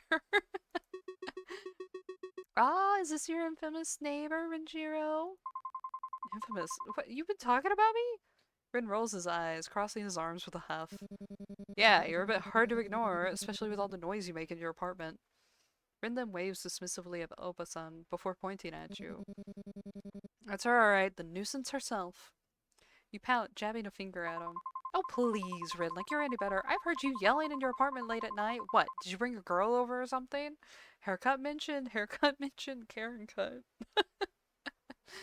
Rin's face flushes with embarrassment, his eyes widening in disbelief. A girl? No, that's ridiculous, I didn't. He bites his tongue, nearly revealing more than he should. Oh, what was that? You didn't what? Come on, spill it. Who's the mystery girl? Renjiro, I didn't realize you were inviting guests over. You know, you have to be careful with that sort of thing, dear. Red's face goes from red to mortified. That's what you get, bastard. I wasn't even over. I was just streaming my games, okay? My teammates were terrible, so I had to motivate them. ASMR, Red rapes you a new one. JOI.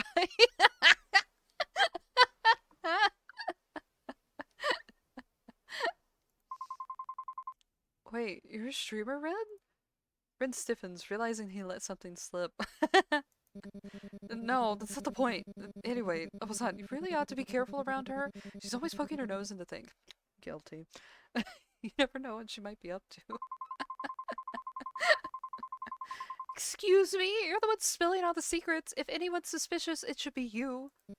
What? Me? I'm trustworthy. I've known Obasan since I was a kid. She practically treats me like family. Obasan chuckles softly, clearly amused by the whole exchange. My, Rin, I've never heard you say something so sweet. You've always kept to yourself so much. Rin stammers, embarrassed. I didn't mean it like that. Ugh, you twisted my words again. Did you just come over here to make me look bad? I didn't realize you had such a soft spot for anyone. It's actually kind of sweet. Cute, even. Rin turns even redder, glaring but unable to find a proper retort. Versus food is here. Yay! Save a bite for me, okay? Please. Please. I still have to figure out what I want for dinner. I do not! Stop making it sound like that! You're the one being weird here! He smirked, clearly enjoying his flustered reaction. You're making it too easy, Red. Red's still embarrassed, mutters under his breath as he crosses his arms. Ugh, whatever. Oh, so watches the exchange between the two of you, her eyes softening as he smiles warmly. He is adorable. He's really funny. It's so easy to tease him. I'm glad you have someone you get along with, Renjiro. Now Obasan doesn't have to worry so much about you. Red's eyes widen, clearly taken aback by her words. He opens his mouth to retort but fumbles. Aye. His face turns a shade redder as he struggles to find the right words. He's blushed like, what, 6 times in this exchange? He's a tomato now. He's just a tomato.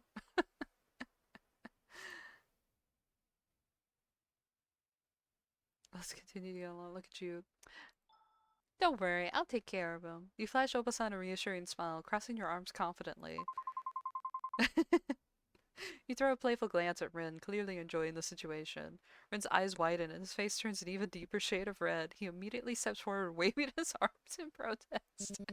I don't need to be taken care of! His voice cracks slightly as he tries to assert himself, but the embarrassment is written all over his face. You can't help but chuckle at his reaction, which only seems to fluster him more. Aw, look at you, getting all worked up. Rin shoots you a sharp glare, crossing his arms defensively, trying to maintain whatever dignity he has left.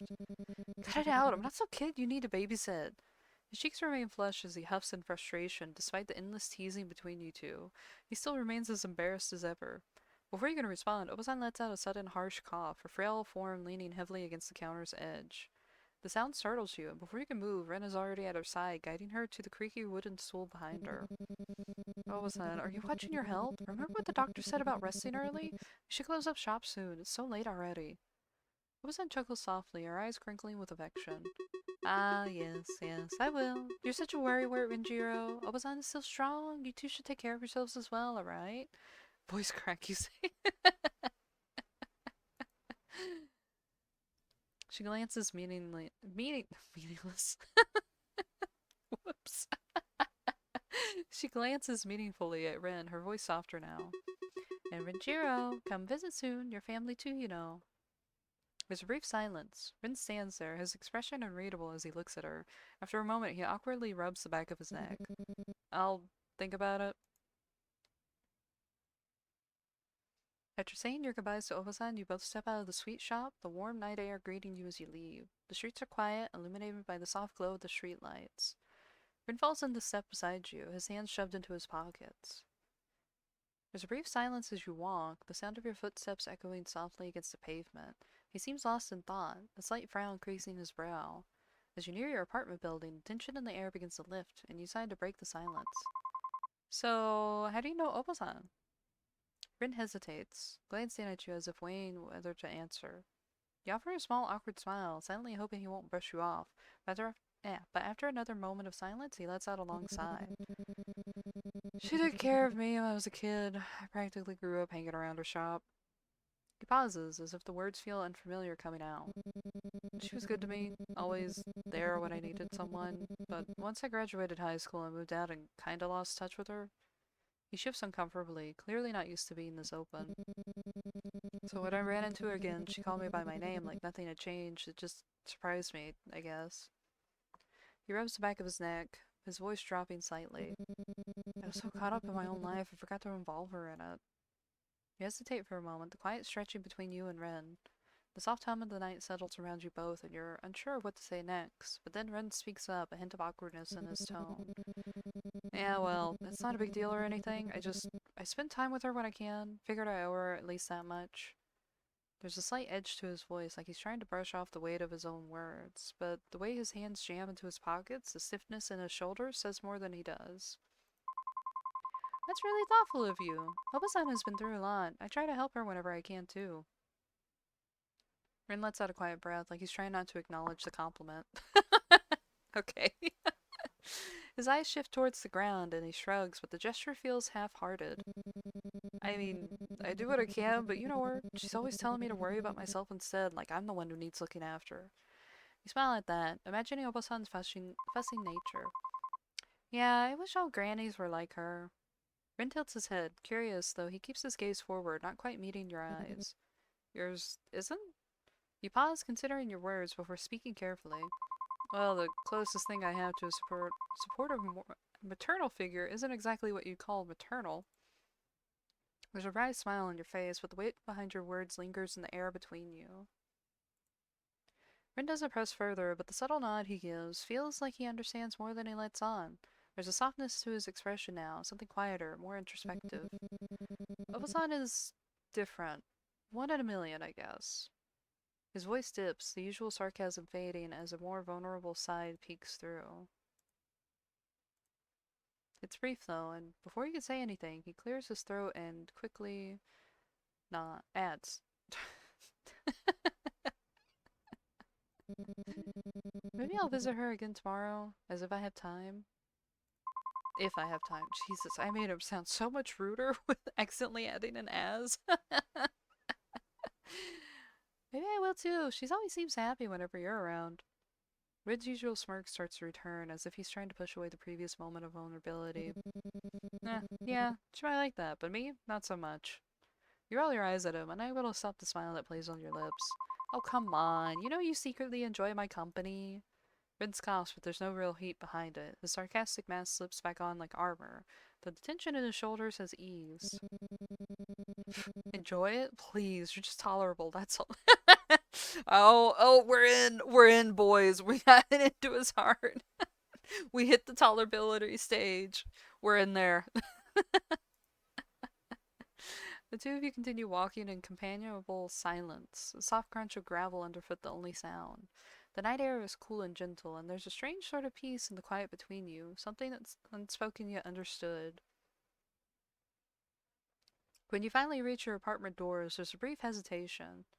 Neither of you seem quite ready to part ways just yet, and the silence stretches again, though this time it's warmer, more comfortable. You're about to break it, as if to say anything, something, but Ren beats you to it. Thanks for, keeping Obasan company. There's an unexpected sincerity in his voice, and when you glance at him, his usual bravado has faded. His eyes flicker towards you briefly before darting away again, and he awkwardly shifts in his feet. A soft, genuine smile touches your lips. Of course, she's important to me too, but Thanks for looking out for her. I think I learned a lot about you today. Ren's eyes widen slightly, and you see a faint flush creep up his neck, spreading to his cheeks. Okay. If we're not careful, this man is going to spontaneously combust with how much we have gotten him to blush in the past 20 minutes alone. I think we have hit a count of 12. He is going to die soon. We need to make sure his head isn't going to explode. Good night, Plague. Thank you for joining. Good night.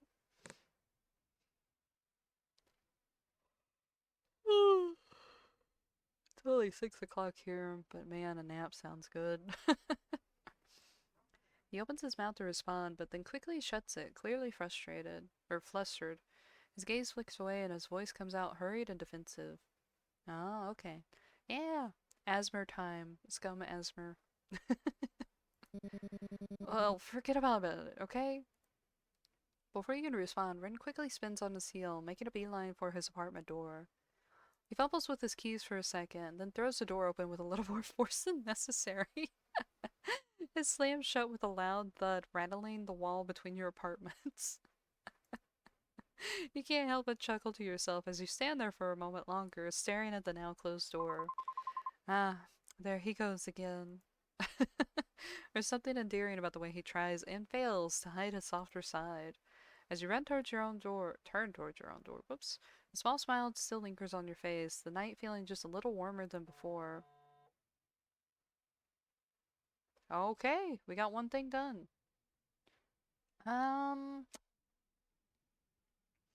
So we did the incense thing, but a lot of scary things still happen. So I wonder what happens if we don't do the incense thing. So I think I'm going to test that out today.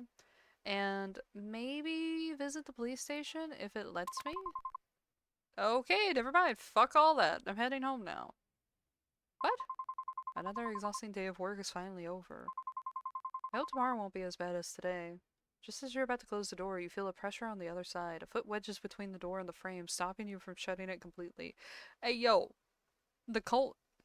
Alright. Do we think it's a cultist, or do we think it's the more likely explanation of Haruki? Oh god, it's the cult. Fuck. Hello, miss. Not this again. Although reluctant, you don't have much of a choice but to reopen the door. No, you can crush the fucking foot. If any bastard pulls that shit, I'm just slamming the door harder. Yes, how can I help? You trail off as you count a group of 4 men standing outside the apartment. Break the foot. Bash the foot. What are you doing? They don't look particularly friendly. There's something unnerving about them. Apologies for the late visit. I believe your mother has mentioned that you've been experiencing spiritual issues? You shake your head. No, no. My mother, what are you talking about? She's dead. She's dead. I don't have a mother. I was born from a tube. Leave me. My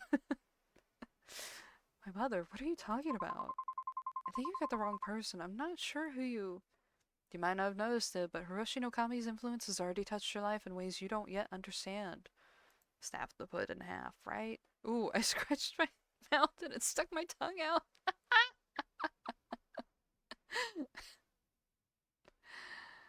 His guidance has already found its way into your life. I don't understand. What do you mean? You try to shake the confusion out of your mind, but the mention of this Hiroshi no Kami fills you with unease. He chooses his followers carefully, those who seek answers, those who are lost, those who are searching for something greater. And you, miss, have already begun your path without realizing it. Hiroshi no Kami offers peace, clarity, and understanding. His light can guide you through the darkness and alleviate, alleviate these spiritual issues that you have. All you have to do is let him. You take a cautious step back, trying to shut the door again, but you can feel their presence looming. Alright, listen to me. Both hands on the doorknob. You give it a little give as if you're going to let them in, and you full body slam it shut, okay? Ignore the screaming and slam it shut. The cultists hesitate, their eyes scanning you like they're deciding what to do next. The man who spoke earlier steps forward, his gaze focused and intense. Miss, we understand that our arrival is sudden, but this path we offer isn't one you should turn away from.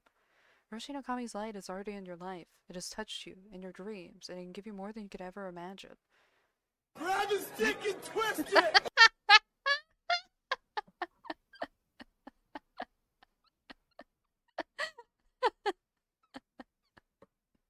He tense up. It's not like last time. There's a force behind his words that make you feel trapped. I don't know what you mean. I've had weird dreams, sure, but that doesn't mean I need your guidance. I'm fine on my own. Another cultist firmly pushes a little closer to the door. That's where you're wrong, miss. You've been searching for something, haven't you? You don't even realize it yet, but Hiroshi no Kami's influence... Redo. You don't even realize it yet, but Hiroshi no Kami sees your struggles, your doubts. The light he offers can give you the peace you're craving, the answers you've always needed, but only if you accept him into your heart. Another cultist steps closer to you. Hiroshi no Kami can see your fear, your uncertainty. You're standing at the threshold of something far greater than yourself. We are offering you the key to unlock your potential, but you choose to step forward. Don't let fear keep you from the truth. Ooh. Saving. That's trespass. Shoot him. In the South, this wouldn't fucking fly one bit. Oh, by God, verse.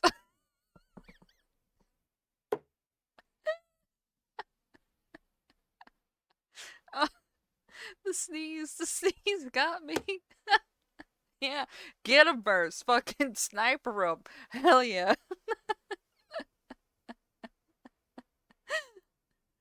You feel your stomach tighten. Yeah.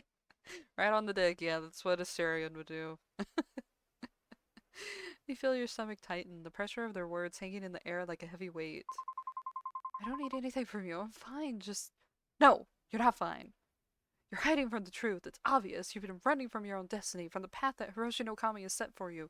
Slam the door, slam the door, slam the door. But his light is unwavering, his purpose is inevitable. I'm not interested in this Kami of yours, okay? I just want you to leave me alone. Thank you, Verse. You're a real one. Listen to yourself. You can feel it, can't you? The restlessness inside of you? Hiroshi no Kami will calm that storm. All he asks is that you open your heart, trust in him, and allow him to guide you. You know that deep down you won't find peace until you accept him. You feel a cold chill running down your spine. This isn't just a request anymore, it's an ultimatum, and you start to realize the more you resist, the more they're going to push. Miss, please, you don't know what you're turning away. Hiroshi no Kami offers you everything you've ever wanted. Purpose, clarity, belonging. Can't you see? The truth is right in front of you. Stop fighting it. Let him in. You'll find peace. You'll find strength. Just open your heart to him. Feeling the weight of their words press on you, anxiety starts bubbling up. You don't understand. I don't want this. I don't want your salvation, your Kami, or whatever it is you're offering. Red Scare.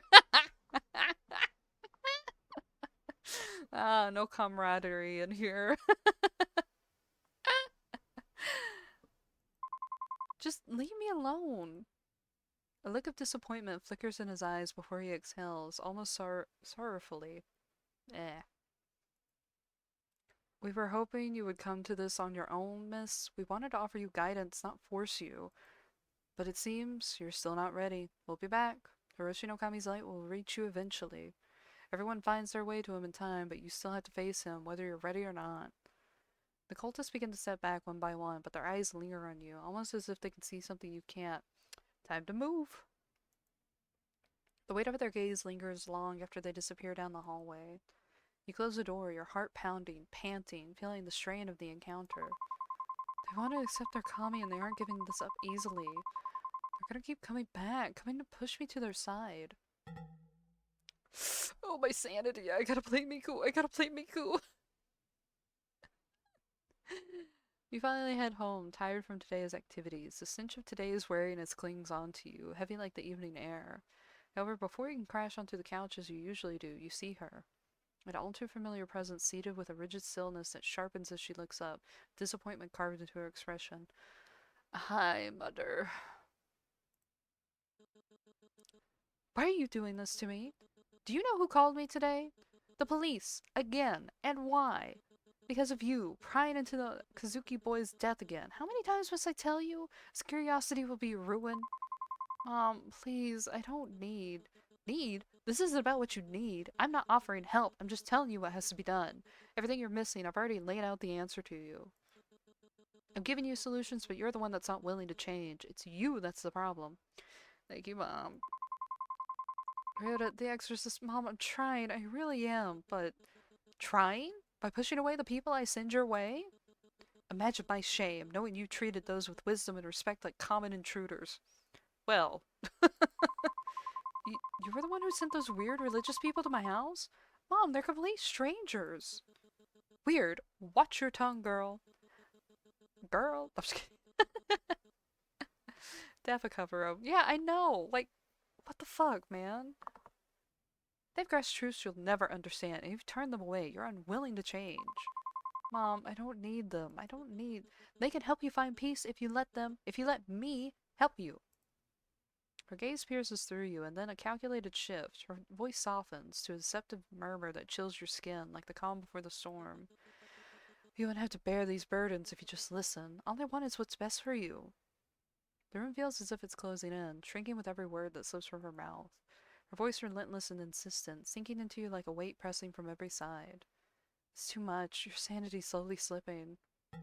Miku! Miku, help me! Your heart slowly pounding against the pressure building in your chest. The constant urge for you to give in, to surrender, if only to quiet her voice. Fuck, dude! I can't take this. I don't know what to do. Your mind reels, clouded by anxiety as her words echo around you. The pounding in your chest grows stronger, threatening to overtake your last bit of composure. And despite your visible displeasure, your mother keeps speaking, her voice a constant assault against your thoughts. You almost break down as your mother's words ring in the background. There you go again. Are you going to say something or just sit there? Oh, we're dissociating, huh? She waits, her gaze piercing, expecting you to respond. What are you trying to pull? Don't just stare blankly at me. Her face hardens, her gaze latching onto you, expectant, demanding more. Your grip falters, nearly slipping entirely when, suddenly, a voice soft and unfamiliar echoes in your mind, cutting through the clamor. You don't have to do this alone. Your eyes gaze over to the phone in your hand. You don't have to deal with her ramblings alone. Yes, you can always get help. I'll have to call someone, but Ryota's somewhere nearby, and Haruki, who knows where he is right now? Ring could be an option, but he's hardly the type to calm things down. If no one's gonna get here right away, then I'll have to keep her distracted until they do. But who should I call?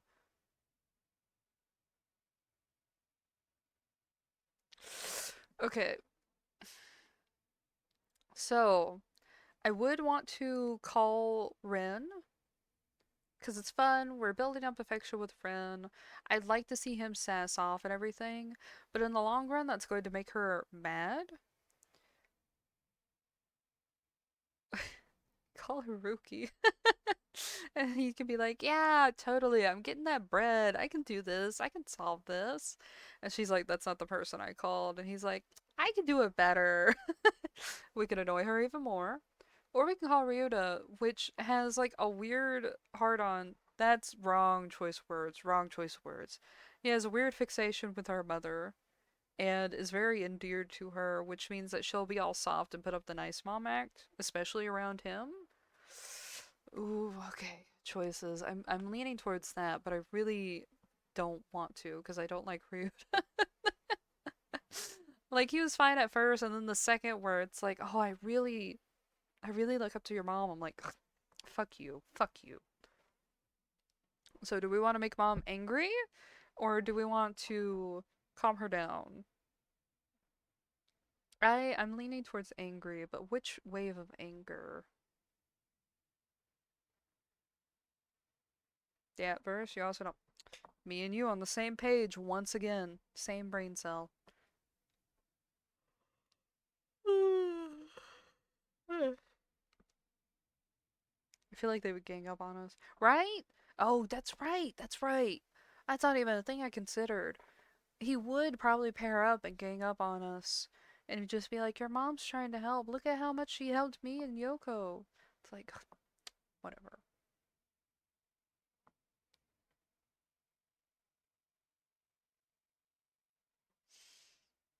I think I might go the Haruki route.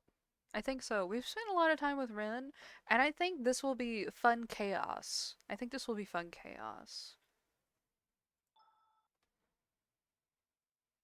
pain. Haruki, please pick up. Rhythm game to call someone. Miku really has control over my life. Ring could sass. I would like Red to sass.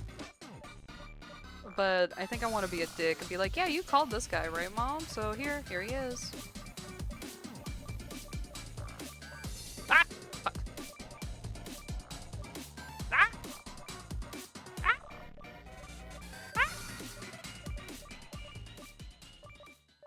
Oh, I fucked that. After several more rounds of her scathing words, you feel your resolve wavering. The suffocating silence following each of her accusations presses down on you, urging you to respond, to appease her, anything to relieve the tension mounting in the room. Chaos Gremlin.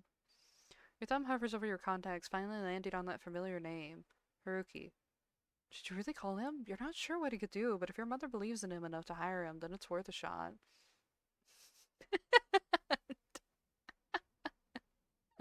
Sorry, Brittany, your boobs are great, but not tempting enough. That was when we were playing, Kid at the Back of the Class, or whatever it's called. I think. You quickly type out a message and hit send, your heart racing as you wait for a response. Vicky, I really need you to come over. It's my mother, and I can't seem to get through to her. Maybe you can help? Just as you're about to set your phone down, your mother's sharp voice slices through the air. I'm speaking to you, and you're using your phone in front of me? How dare you? You hesitate, caught between frustration and a desire to keep the peace, but the bitterness slips out before you can think better of it. Yep. I'm texting the exorcist that you hired. Perhaps he can do something about all the religious nonsense that you're always spouting. Emo beat boobs.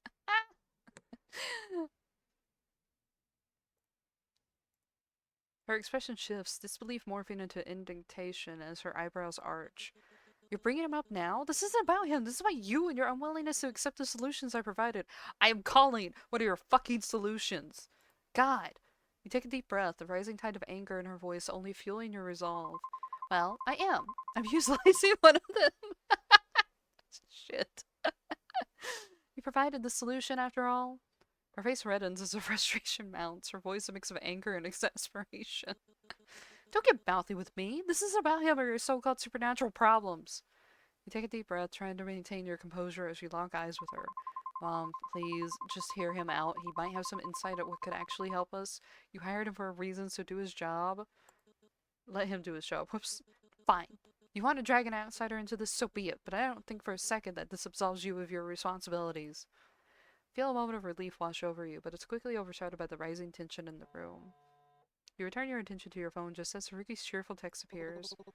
Absolutely, dear client, I will bring my expertise to the rescue. Even if my interpersonal skills are about to be as polished as a rusty doorknob. I promise I'll give it my all to you. Oh, we fucked up. We fucked up. Just hold tight. I'll be there faster than you can say mommy issue.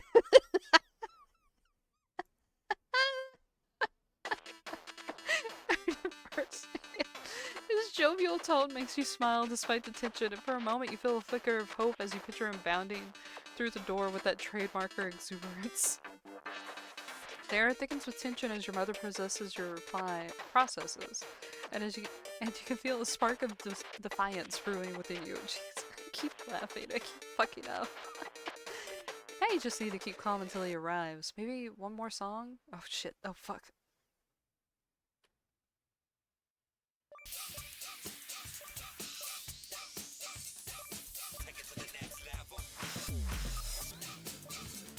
Ah! Ah! Ah!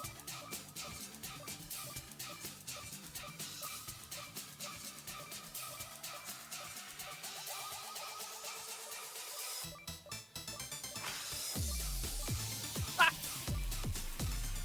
Ah!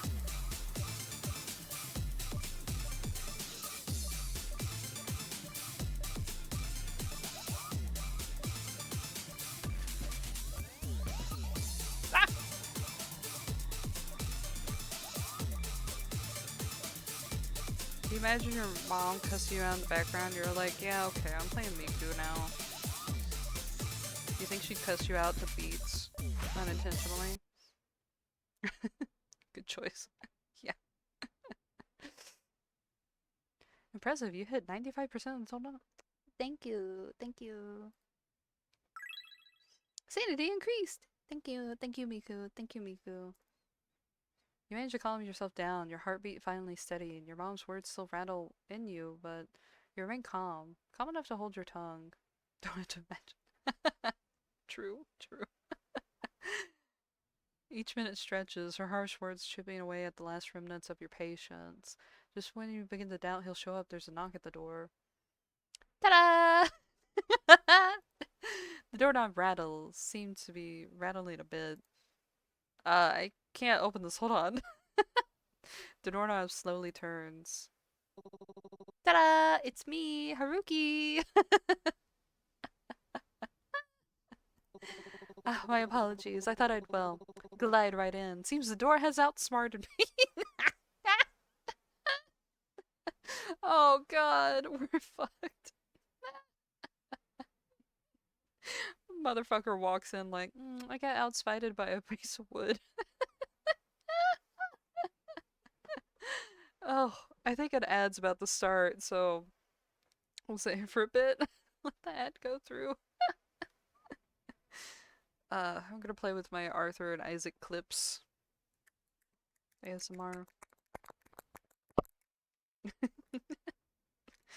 I still have these little acrylic clips, and they're pretty big. They're pretty big. I say on my hand they're like 2 knuckles tall, like tip of my finger to the middle of my finger tall. And I don't know what I'm supposed to use them for. I don't know what merch purpose Cybird had with these. So I use them as chip clips. Or I put them on my computer and let them hang out there at the top of it.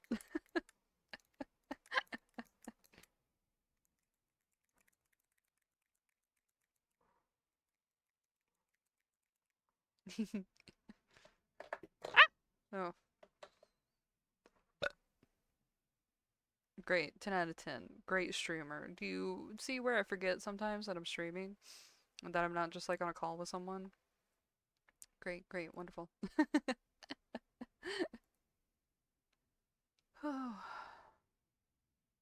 I feel exhausted all of a sudden. I guess I didn't sleep that well.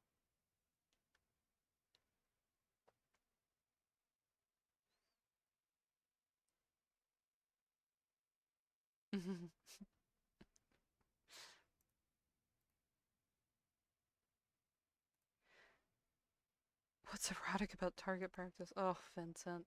Sorry, I'm checking Bloody Simps out.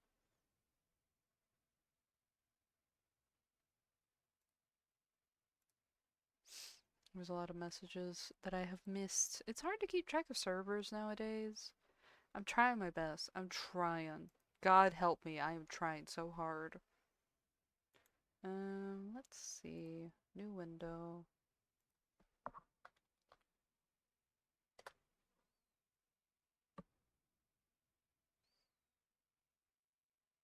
No, I have notifications. Hiroto responded to me! Wow!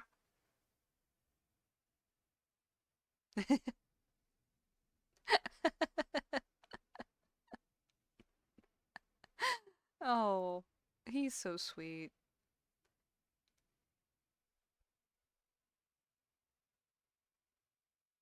Oh. Gave up on keeping track, sir. You just like, yeah. If they're not ones that I've managed, and even with the streaming Discord, I need to talk more into it. So like, on all the other servers that I have, there's like a theme that is not me. The theme isn't me. I guess if I approach the streaming server of the theme is games, then that's one way to do it. But I always feel like very self-centered if I just go in and only talk about myself and then leave. So I keep trying to think of things to talk about. So I'm like, oh, let's do stream ideas. Let's do this. Let's do that. But then sometimes, especially on days that I'm not streaming, I'm just like, I exist. That's it. That's all that's going through my head right now. Trying to exist. I don't got anything to talk about. But with the other servers, like Bloody Simps, I can just go in and talk about any of the Equine games at any time.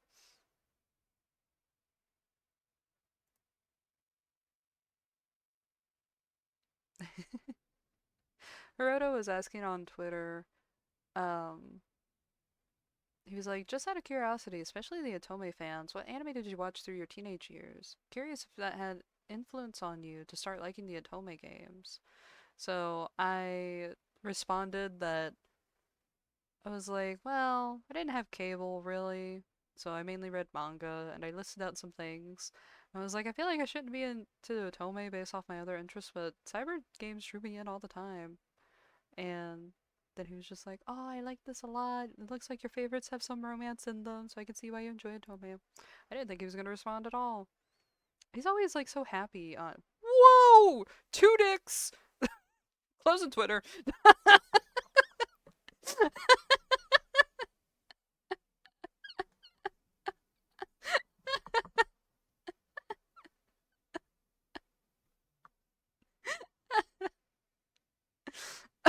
That made me lose my train of thought. I forgot what I was gonna say.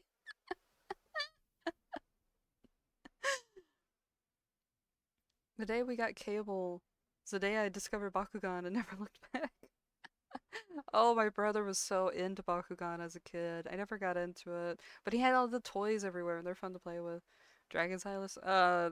It was actually something from Naruto. Naruto and oh, yeah, Naruto and Jujutsu Kaisen. I forgot that I follow a lot of artists on Twitter, and I don't use Twitter that much nowadays. So sometimes I just get like fucking blasted with a lot of weens, a lot of schwangs.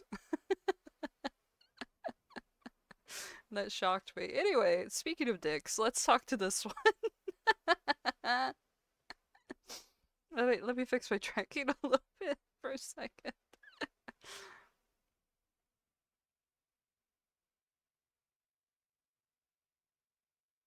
Okay. Only season one was good to show. I could imagine. I could imagine it probably did. Door outsmarted me. I can't get over that. Oh dear, the negative energy in here. I don't remember it being quite this intense last time. Perfect. He's already doing immediately what I wanted him to do. You! Finally! I hired you based on the recommendation of someone I hold in high regard, but your lack of results is starting to make me question your competence. He just got outsmarted by a door. Look at my daughter. She's as disobedient, as stubborn, and as hysterical as the day I first brought you here. Aren't you supposed to— Before she can launch into a full tirade, Haruki raises a finger to close to his lips, shaking his head with a slight, knowing smile. His eyes are firm. Hold it together. To your surprise, she pauses, taken aback. She then presses her lips together, clearly not used to being interrupted so directly. Yeah. With respect, ma'am, your daughter isn't the problem here, and even if she were, my qualifications don't exactly include a psychology degree. But I do happen to be well versed in all things spiritual, which is exactly why you hired me. He straightens, his voice calm yet commanding. As I see it, there's a flow of negative energy re-entering this space. I applied a spiritual bandage of sorts, but you know, even the best bandage is only as strong as the adhesive it's given. Just get to the point already. What I mean is this. Negative energy has a way of seeping back in. I can perform as many rituals as you like, but without support from the host. What I won't, or what I do won't have a lasting impact. Are you saying I'm not supporting my own daughter enough? Is that this is my doing? Well, if the shoe fits. Shit. Oh, let's see if we can survive this. Okay, alright. Alright, we're good, we're good. Yay, we did it! I think what he's trying to say is that, with a little bit of support or understanding, things can get a lot better. You manage to center yourself, holding on to the calm Haruki's presence brings. Your mother's words still sting, but you let them wash over you, keeping your expression steady. She huffs, watching you closely, clearly waiting for a reaction. Well, at least you seem capable of keeping your composure when someone else is around. I swear to fucking God, I'm gonna square up with my own mother. I swear to fucking God. Narcissistic piece of shit. I swear. Okay, it's fine. It's fine. It's fine. We're fine. We're fine. We're going. It's good. Haruki picks up on the shift, flashing you an encouraging smile. Thank you. Thank you. Thank you. Exactly! Calm in the face of an adversity. Nothing shows inner strength better than that. Oh, yeah, hell yeah, verse. For a moment, your mother is taken aback. Her brow knitting as she searches for something else to criticize. With just a bit more support, I think my work can do its magic, and we can all put this little episode behind us. He gives her a confident grin, and for a split second, you catch her falter. And what exactly do you suggest? I'd advise you to let us handle it, offering as much support as you can, from afar, of course. What? So you're saying I can't be involved at all? Not at all. I'm only suggesting that your involvement be non-physical. Or perhaps non-emotional? You're welcome to stay informed, but I'd advise against inputting too much. It could interfere with the process.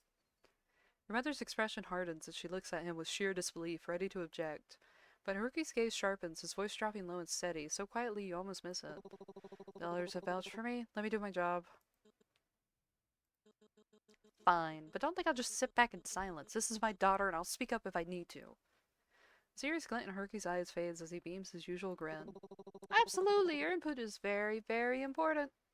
You can see her bristle, her lips twitching as if ready to argue, but she holds back. With one last glare, she snatches her purse and mutters bitterly. You'll regret this. As she leaves, Haruki turns to you, tilting his head with an amused glint in his eyes. Well, I consider this a case closed. You sigh, shaking your head. She won't let this go so easily, you know. She'll definitely come back. I think I gave her enough to consider. She'll probably hold back. At least a little. About that, what's all that talk of elders? Don't tell me you're part of some kind of religious sect, too. Girl, you want your daughter to join, right? He flashes you a playful, almost innocent look as he turns slightly away. Well, every mysterious and charming entity such as myself needs a secret backstory. You pause, feeling a flicker of curiosity along with a touch of weariness. There's so much about Haruki that remains a mystery, so many pieces you aren't even sure you're ready to uncover. But before you can even form the words, he turns, sensing your unspoken question. I know it must be hard to trust me when there's so much I can't explain. Someday I'll tell you everything, but for now, I just hope I've been enough for you to trust me. Just a little. Please? Please, please, please, please. His voice softens, and something unreadable flickers in his gaze, a depth he rarely lets slip. Just as you open your mouth to respond, he turns away, his shoulders drawing in slightly, as if shielding himself from whatever you might say. Punch him in the face with your lips. Mwah. You recognize the gesture all too well. It's the same way you guard yourself, bracing against answers that might cut too close, holding your breath for what you may never say. And in that shared, unspoken moment, you wonder if he knows how much of himself he's revealed without a single word. And remember, you don't have to do this alone. I may not be the best at dealing with anything outside my spiritual duties, but for you, I'd try anything to make matters better. Anything. Unbuttons his shirt a little. Flashes a single chest hair on his chest. Are you saying that as someone my mother hired, or someone who cares? He gives you a sad, knowing smile, followed by his usual cheeky wink, but there's a warmth behind it that feels different this time. Hopefully today's proof enough. You never have to face this alone. Not if I can help it. As he finishes, a soft chime from one of his trinkets echoes in the air, a gentle lingering sound that cuts through the tension and leaves a calm in its wake. In that moment something shifts, a quiet realization settling within you. Haruki is strange, loud and showy, no doubt about that, but he's also kind, and in his kindness you can sense a hidden fear, a vulnerability he tries so hard to mask. Perhaps, in ways you hadn't noticed before, you and Haruki are more alike than you realize. I think there's a mosquito. No. Not the mosquitoes. Ugh.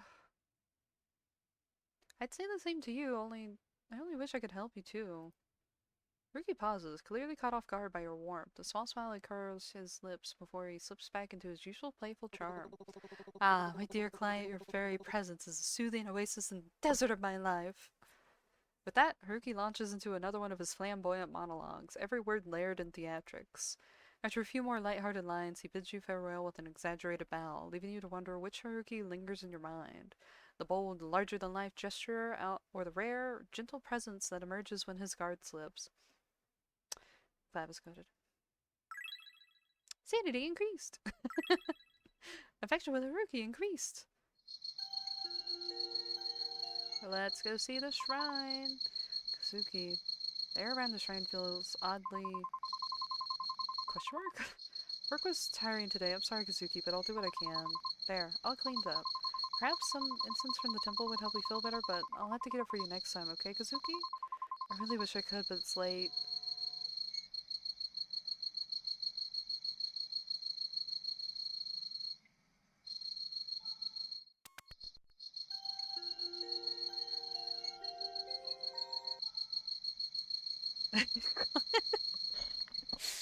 Do you think Gilbert would try to kill him? I think Gilbert would be entertained, but then get bored.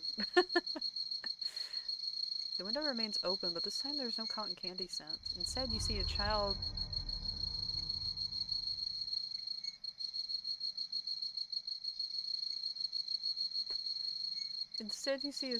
crouching in the corner, unmoving. No explanation, just there. Where is the child? Is that the head of the child?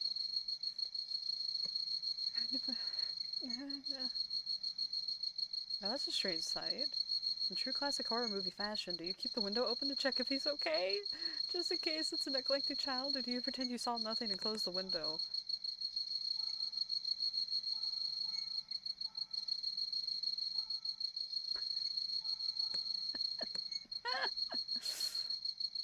Oh my god! Are you fucking kidding me?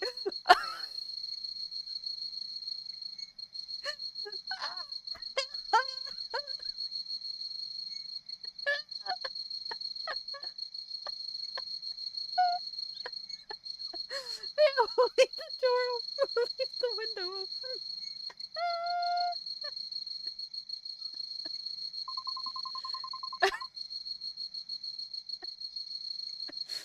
Hey kid, it's late. You should head home soon. Oh my fucking god. Oh my fucking god. Oh my fucking god. Oh my fucking god.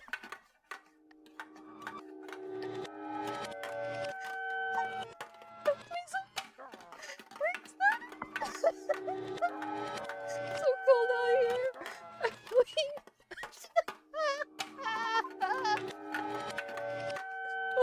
What?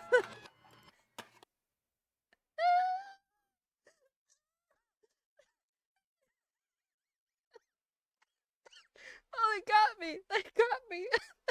Oh, I hate it. I hate it.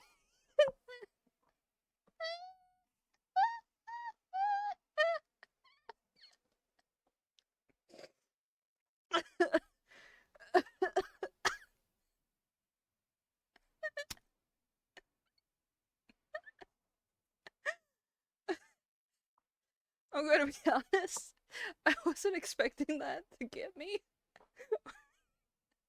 Especially because I knew it was gonna lead to something. Playing with fire, man. Okay, that's fine. God, I can't wait to hear myself back on that. I'm gonna sound like a fucking... that dog from Howl's Moving Castle.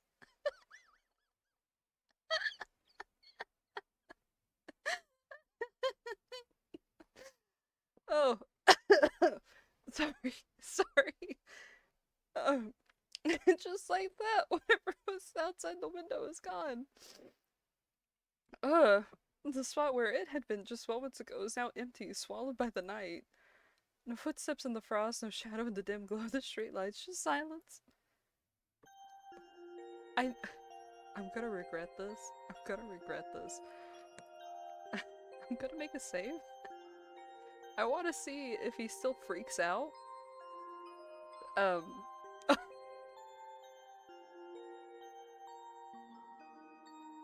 If we don't open the window.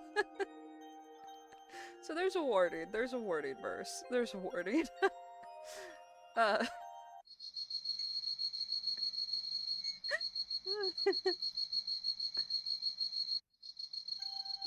Oh, we just don't... As you take a slow step away, the air feels heavier, the room colder. You're supposed to feel relief, yet something compels you to look back, and instinct you can't ignore that! Why do I do the dumb horror movie protagonist thing? Okay, are we ready? Are we ready? I think it's gonna pound against the window again. And when your gaze drifts back to the window, he's still there, staring and unmoving, his dark eyes locked onto yours as if he'd been waiting for you to notice.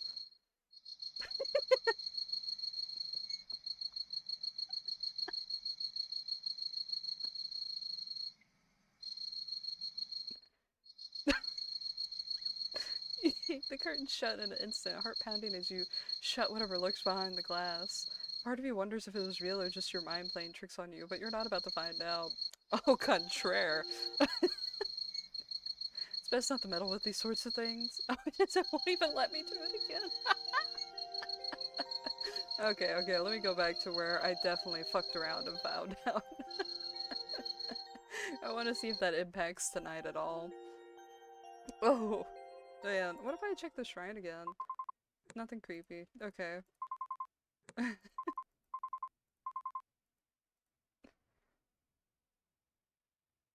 uh, uh,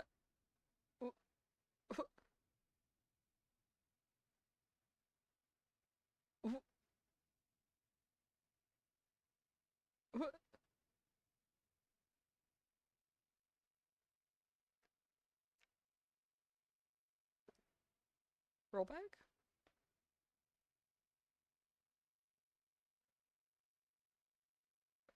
Ignore? What? Was that supposed to happen? I don't think so. Oh god, Drogon's barking. I can't. The dog's scaring the shit out of me. Hold on.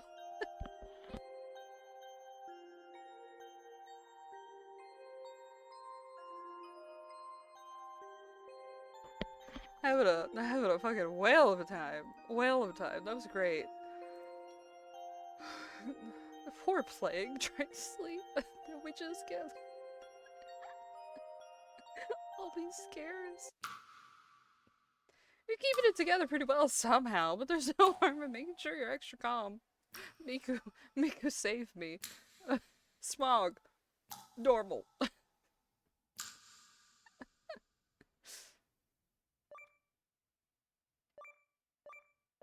There's no music. Okay. Oh, Jesus.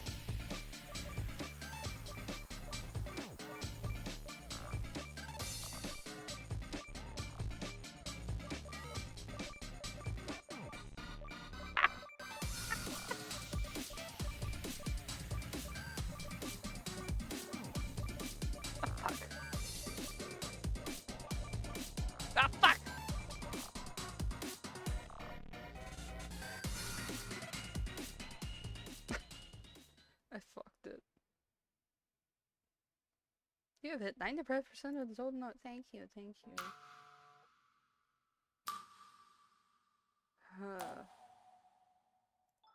Oh, I think that was an actual error. I think I actually caused it to fuck up a little bit, because now it says, like, twice leave incense for Kazuki. Ooh. What happens if I get through the door? Best not to leave the house now. Yeah, not with a fucking child in the back. Did the child leave? Yes. Okay. Can we do the music again to try to... Your mom's nagging appeared out of nowhere. Too much time on your phone is bad for you. Do something more productive, like use your computer instead. Okay, I can't, like, jam-pack my, sanity. Finally enter your bedroom and switch off the lights. But they flicker and sputter before finally surrendering to the darkness. Slipping beneath the covers, you hear the quiet hum of pipes, the low rush of cars on the street, and the usual footsteps of neighbors from above. But tonight the footsteps multiply, a growing thump that becomes heavier, faster. You start to wonder if it's something else. Child, please leave me alone. Please leave me alone. With a glance, you place your phone nearby, fingers itching for a quick call if needed, but eventually sleep overtakes you. Fuck you, fuck you, fuck you, fuck you, fuck you. Oh, everything's lagging!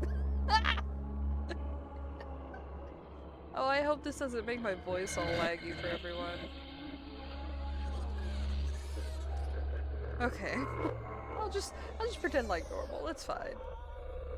In the depths of that night, you dream of Kazuki. In a dim, hazy scene, he talks about his fascination with collecting insects. Each word fanned his breath. I think our husband might have been crazy too. The images, though grow clearer. Beetles, cockroaches, or is it something different? I don't see shit, and I'm happy about that. Something sinister, its body snaking around the room like a creature just beyond your reach. You search almost desperately trying to find its name, but it slips away, elusive, lost in the fog of your dream. Ooh! Hello? Who are you? Oh, everything. Oh my god. Oh, Jesus fuck. Seems as though the tapestry is finally unraveling itself. Is this Kami?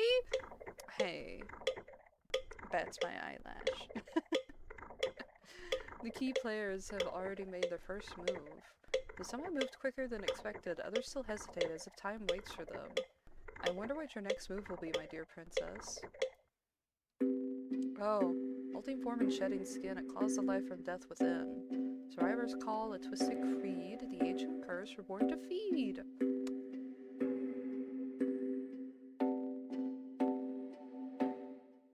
I don't know what that said. Day 4! Actually, that sounded like the end of the demo. I'm surprised it wasn't. That was a long demo. You wake up to the familiar buzz of your phone. A few messages from your mom light up the screen. The first one featuring a painfully outdated gif of balloons and glitter text. Happy birthday! I'll be dropping off a cake later. Make sure you finish it by tonight or it'll go stale. Have a good day. Jesus, how fucking quick does the cake die?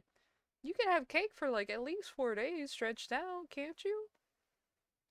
Ah, yes, a classic from your mother. Equal parts affection and command. It almost slipped your mind. It's your birthday today. You're turning sexy. The number seems to glitch in your mind, like a censored secret the universe refuses to acknowledge, or maybe you're just repressing it. Maybe this year your birthday wish will actually come true. Maybe your mom will finally listen to you, hear you out, let you breathe without the constant pressure of her expectations. Maybe today will actually be a good birthday. Just kidding. You already know how it's going to end. Oh well, no point in dwelling on it now. You'll deal with all that after work. Hey, Scum! Happy birthday! You're getting pretty old, huh? Haha. Yeah. Whoa, I heard from Tanaka-san that it's your birthday. It must suck having to spend it at work, huh? Why does no one take their birthdays off?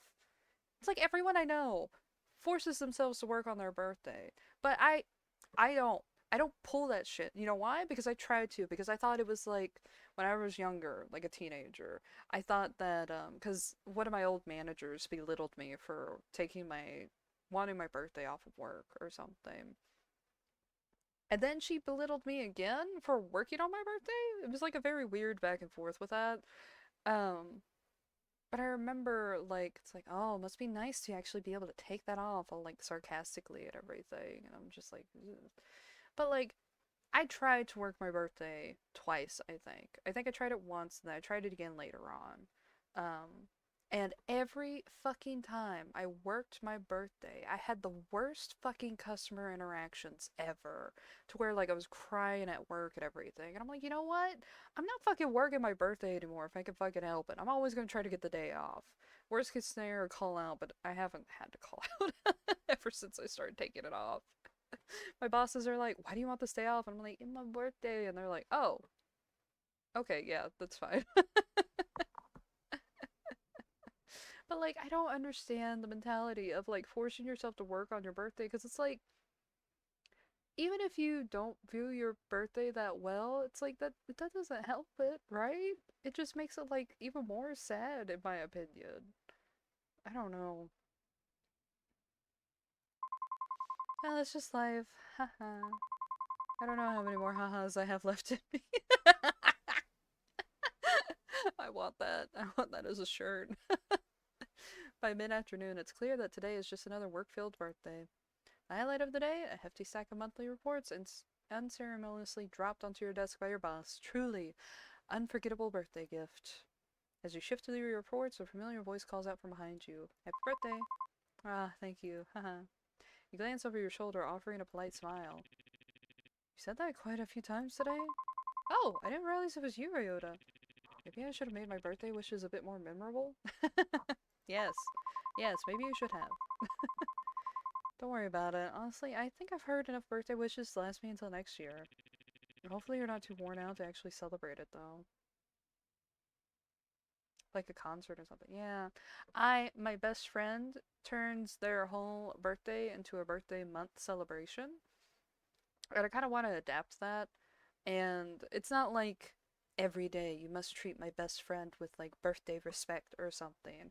It's just like throughout the month they do like small little things to treat themselves with the excuse of their birthday. They'll like plan this thing out on a weekend because it's the weekend of their birthday, or it's sometime during their monthly birthday. Jesus Christ, I can't talk. They'll plan more celebrations out like in advance and longer and stretched out. So it's like I guess the idea is that if something bad happens on the birthday itself, then it doesn't ruin the whole exchange for them, and that they can have a bunch of small joys scattered throughout the month and be like, yay! Which I think it's a healthier mindset than all of us trying to be edgy and trying not to celebrate our birthday as much when we were younger.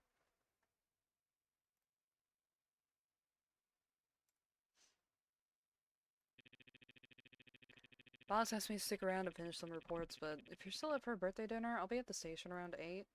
Before you can respond, a voice cuts through the air from the other side of the office. Hey, can someone help me with this? Toyota straightens up, already turning towards the sound. Uh-oh, hold on.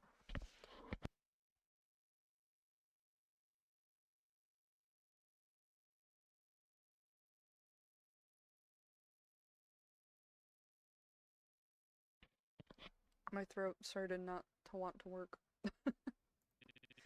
I've gotta go. Good luck with your work. And happy birthday. You go about your day as usual, the hours slipping by until it's finally time to head home. Stepping off the train platform, you pause for a moment, a thought lingering in your mind. How should you spend your birthday today?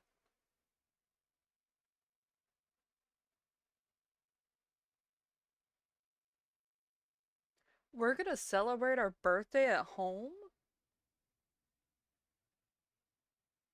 Well, really all we can do today is meet at the train station. I guess we can go get incense, too. And I want to see if I can go into the alleyway again. Kitty cat, kitty cat. Oh, there he is. He's playing with the cat. You notice Haruki in the alleyway crouched near a stray cat with a small dish of food in hand. Approach him? Yeah. My dear client, have you come to visit me? Or does Mr. Tubbs over here have another visitor? Mr. Tubbs? That's what you named it? You glance down to see a stray cat nestled comfortably between Haruki's shoes. Haruki is crouched beside him, carefully placing a small dish of food within the cat's reach. Are you acquainted with this guy? Seems like he's got a lot of fans. Miyabi glances at you briefly, then turns away with a flick of its tail, letting out a soft hiss of annoyance as you approach. What? Ah, ignore him. He's a meanie, but deep down I think he secretly likes people. Maybe. Haruki shrugs with a grin, scratching behind Miyabi's ears, unfazed by the cat's attitude. Did you just name him Mr. Tubbs? He's cute and round. Plus he's got that distinguished air to him. Addressing him without a title seems a bit rude. He's not that fat to be called... He's not that fat, though, to be called Tubby. That's why it's not Tubby, but Tubbs. See, I didn't finish the sentence. Like how he doesn't finish his food, because he's not fat. I've seen him around here, too. He chuckles, but there's a genuine warmth in his voice. He runs his fingers through Mr. Tubbs' fur one last time before standing up straight, wiping his hands on his pants. Did you really come to visit me, or is it just the cat you're after? Not particularly. Ugh, I knew it. But it doesn't hurt any less when you say it out loud. Everyone who walks down this alley, I always think they're here as a customer, but no, they're always here for Mr. Tubbs. You should make him your mascot. Such is the power of Mr. Tubbs. He's so unnaturally cute, he just draws people in like a magnet. I guess I'm here for moral support, huh? He pauses dramatically before flashing a smirk, his usual playful self returning. Well, anyway, since you're here, despite my heart being broken into 1,000 pieces by your rejection, is there anything that I, or Mr. Tubbs, can help you with today? I just wanted to ask about my situation. Ah, of course, my dear client. You've caught me mid-mission working tirelessly in the shadows to uncover why such a sinister forces have their sights set upon you. But worry not. Your friendly neighborhood investigator is on the case. I promise everything will be resolved soon. Just wait a bit more. Yeah, just a bit more time. As much as I trust you, Haruki, can you tell me a little more about what you're doing? Haruki hesitates, the usual playfulness in his eyes dimming slightly. Still, he musters a grin, a reassuring if slightly sheepish one. I'm truly grateful for how much faith you put in me. I know it must be maddening to be left in the dark, but there are just some things I can't share yet. He pauses, searching for the right words. Think of it this way. I'm like one of Santa's elves, quietly working behind the scenes.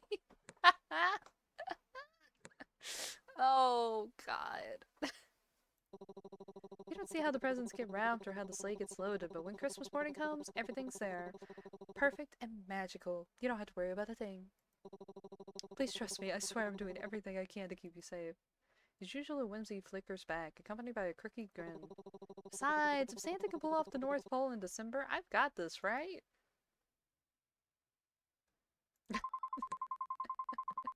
Alright, I trust you, Ruki, but I hope you'll tell me everything someday.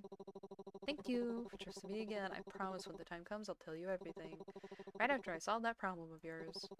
It'll be the best present ever. Speaking of presents, happy birthday!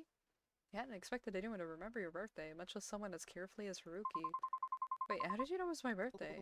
Ah, my dear client, you underestimate the great powers of an exorcist extraordinaire! It would be utterly shameful if I didn't know the finer details of your life, like the stars revealing their secrets, the winds whispering your truths. You found it online. I found it on...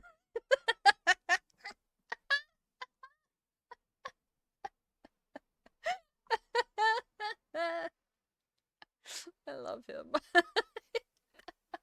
I don't want to, but he's so funny. Anywho, allow me to formally invite the birthday girl to a celebratory feast of the finest takoyaki in town.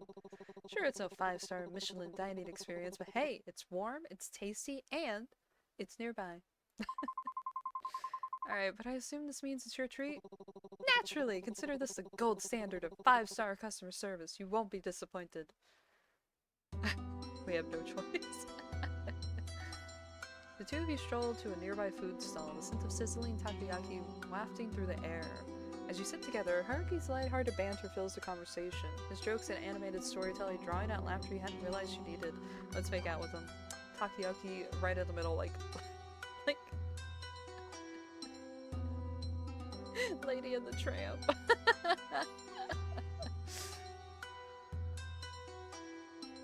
The warmth of the food and his company melts away the weight of your current worries, if only for a while. When it's time to leave, Haruki flashes you a grin, his expression softer this time. Thanks for letting me steal a bit of your birthday. Hope it's one to remember. I'm going to go home and there's going to be like 20 different hauntings. So I'm sure I'll remember it. Okay, well, we did get to play with a cat.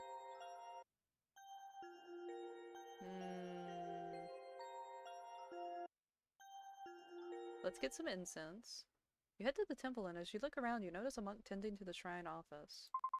Excuse me, have you seen Haruki around? Why are we asking about him? If he's not in his office, he's probably wandering around town trying to drum up business. Or maybe in the alley fooling around with that damn cat. You shouldn't meddle with him too much. Why? Other than the obvious reasons? God.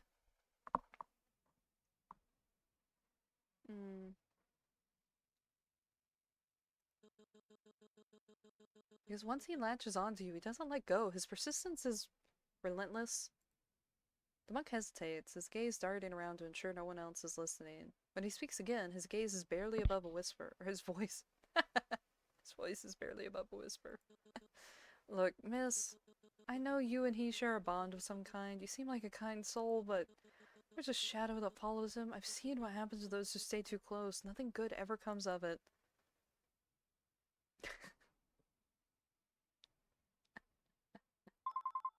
I trust him.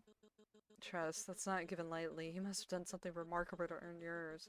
I can't help but question both what he did and your judgment. Ruki's a good person. I can tell. He's just stupid. Good people often mean well, I'll admit that, but even the best intentions can lead to disastrous outcomes. You can't ignore that possibility. Regardless of what you think, I still trust them. Seems no words of mine will sway you. Very well, just be careful, miss. The world is rarely kind to those who trust so easily. Please take care of yourself. Alright, I better go get Kazuki's incense while I'm here. Got more affection with them. So, why does our mom know exactly when we're out and about? Like, is that not fucking weird? Let's increase our sanity a bit. Fuck!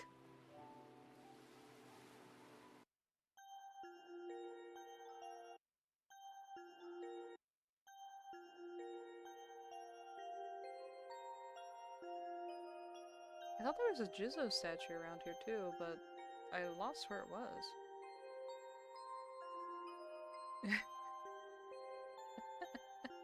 No, we can't, but we can pretend. It's fine. It's fine. We can pretend. Mom's gonna have a tracker, right? It's kinda weird. You step into your home, greeted by an eerie silence. On the dining table sits a small cake, meticulously decorated with pastel icing. A note rests beside it in your mother's familiar handwriting.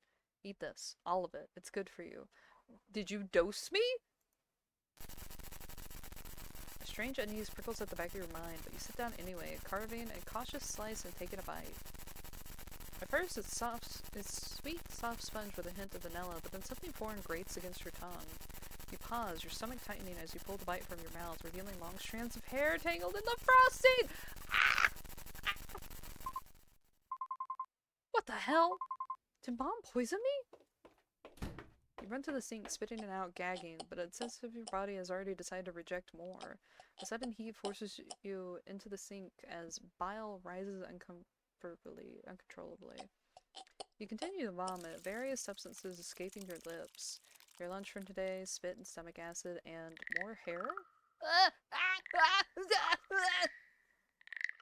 You clutch the edge of the sink, trembling as more hair spills from your mouth, clinging to your lips like something alive. The tang of stomach acid burns your throat, but what follows sends cold terror coursing through your veins. Chunks of meat, raw and glistening, hit the sink with wet, sickening splats. You try to catch your breath, but another wave overtakes you. Your body convulses, bringing up more and more. Hair, bits of undigested food, and then teeth. Okay, good! Jagged yellow teeth rattling against the porcelain basin. Maybe you're hallucinating again, you think. Maybe this isn't real. But the sensation, the heaving, the burning bile, the slick muck sliding from your mouth, it's too vivid, too visceral. Yeah, it got kind of like a little too much. The grotesque parade of horrors continues, spilling from you like it's some cursed fountain. Each wretch leaves you weaker, yet the torrent doesn't abate. You might have to turn it down again. Teeth. As your trembling hands clutch the edge of the sink, you dare glance at the carnage below, and then you see it.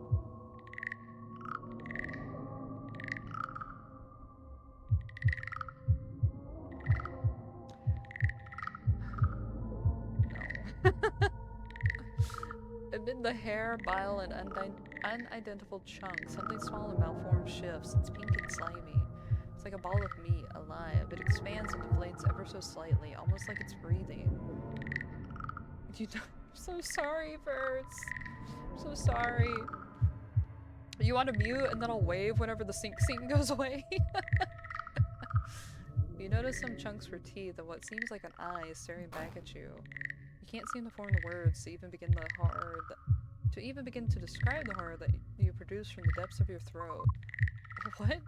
Grabbing the faucet, you turn it on full blast, desperate to erase the nightmare. Water gushes down, carrying clumps of gunk with it. But the sink quickly clogs. The fetid water pools around the mess, rising in defiance of your efforts. Frustration boils over. You seize the nearest object, a hairbrush, and jam it into the drain, jabbing furiously. The bristles bend and snap as you shove harder, muttering through gritted teeth and shouting, "Go down already!" Each shove is punctuated by your screams, your voice hoarse and crackling. That's not at all what I did, but that's fine. The sink gurgles as bits of gunk slowly spiral downward, disappearing into the pipes. Is that a little hand? No. Finally, the water drains, leaving the basin empty except for the lingering streaks of slime. You stand there, panting, your knuckles white as you grip the edge of the counter. The silence that follows is deafening, broken only by your ragged breathing. And then you hear it, faint but unmistakable, a soft, pitiful cry. You stumble back from the sink, your legs shaking uncontrollably as you collapse onto the floor. Hot tears stream down your face as you gasp for breath, the sound of your own ragged sobs filling the suffocating silence of the kitchen. I didn't mean for this to happen. Please forgive me. You clasp your hands together so tight until the knuckles turn white as you pray fervently to anyone or anything that will listen to your cries. Please forgive me, Kazuki. I'm trying, I swear. I'm trying. I'll find out who did this to you. I'll make the pages. Please don't hate me. You moved on? Kazuki? Mama's secret first.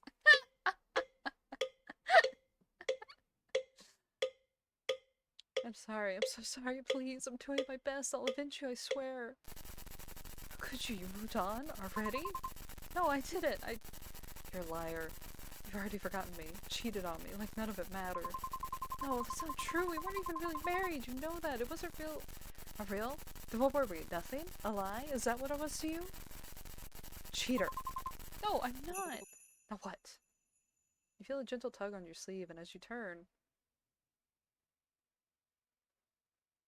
Oh, I was so worried I was gonna be like a kid again. The familiar glint of light bouncing off crimson-tinted glasses catches your eye. I sense the powerful spiritual presence radiating from this area, something I simply couldn't ignore. I rushed her as quickly as I could, but it seems things escalated. Are you right, my dear client? You're not okay. Your breathing is uneven and your hands are trembling at your sides. You're the furthest thing from okay right now. No, the cake, the hair, the things that keep happening. Now, hubby, I'm not sure this is healthy. We can't keep meeting like this.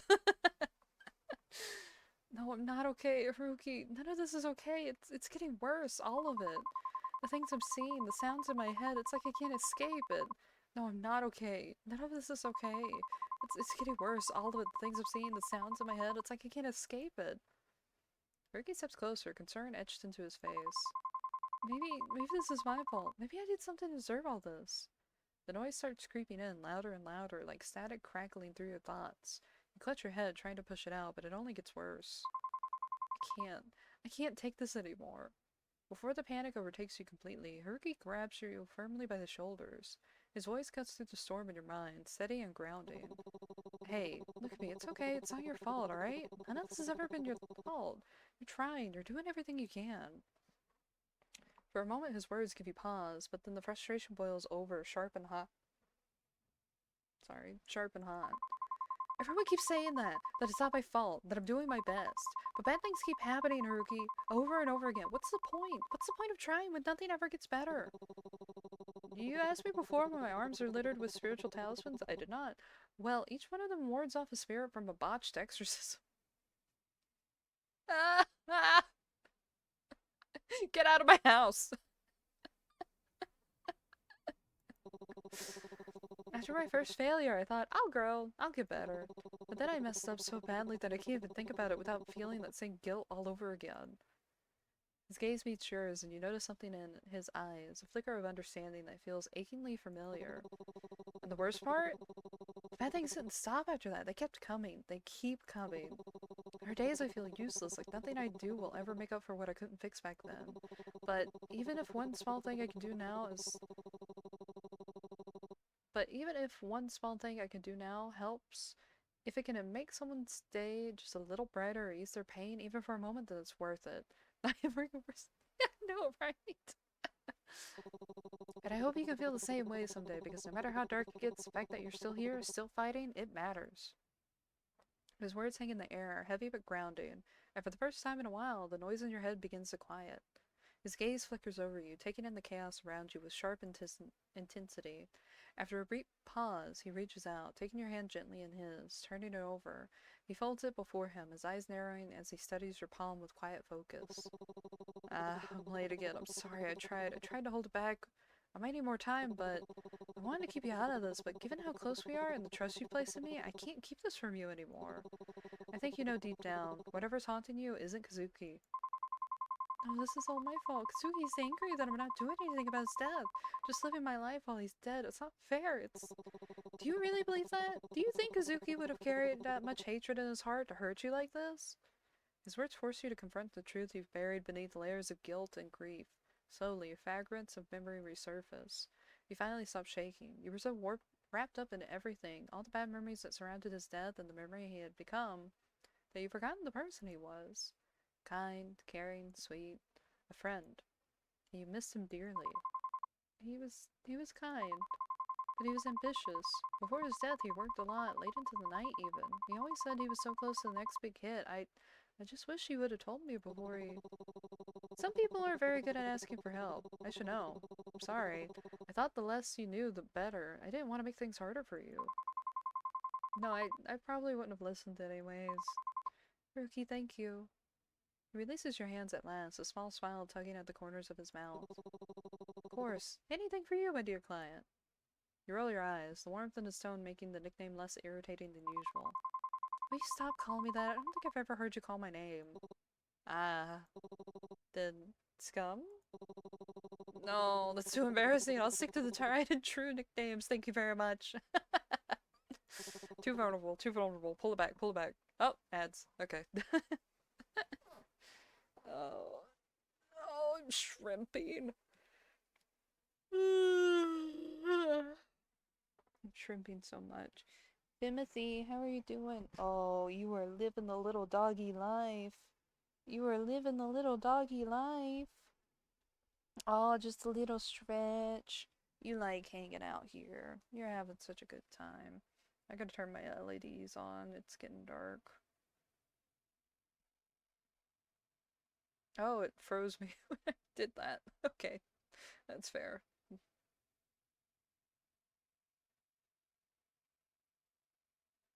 There we go. Got some lights on.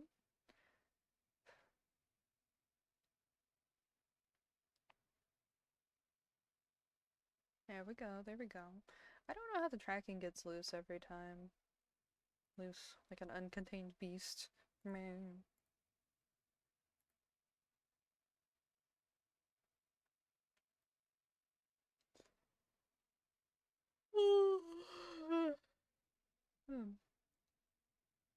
Probably gonna have to end it soon. True, 4 hours isn't bad. This demo's so long. I wonder if there's anything that says how long the demo is. Should pull that up on Steam real quick.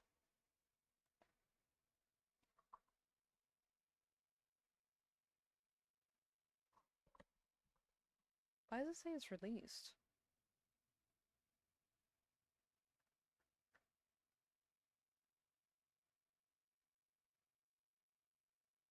Hmm.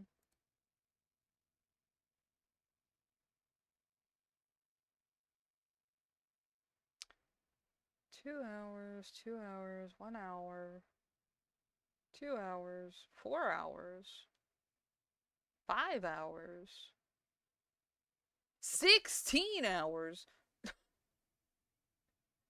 2 hours, 5 hours, 2.8 hours. How long is this supposed to be?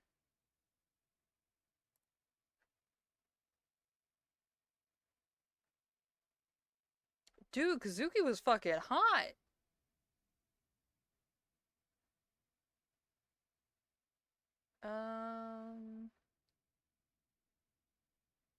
Do they say how long the demo is?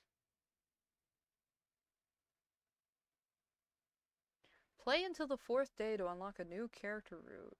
Wait.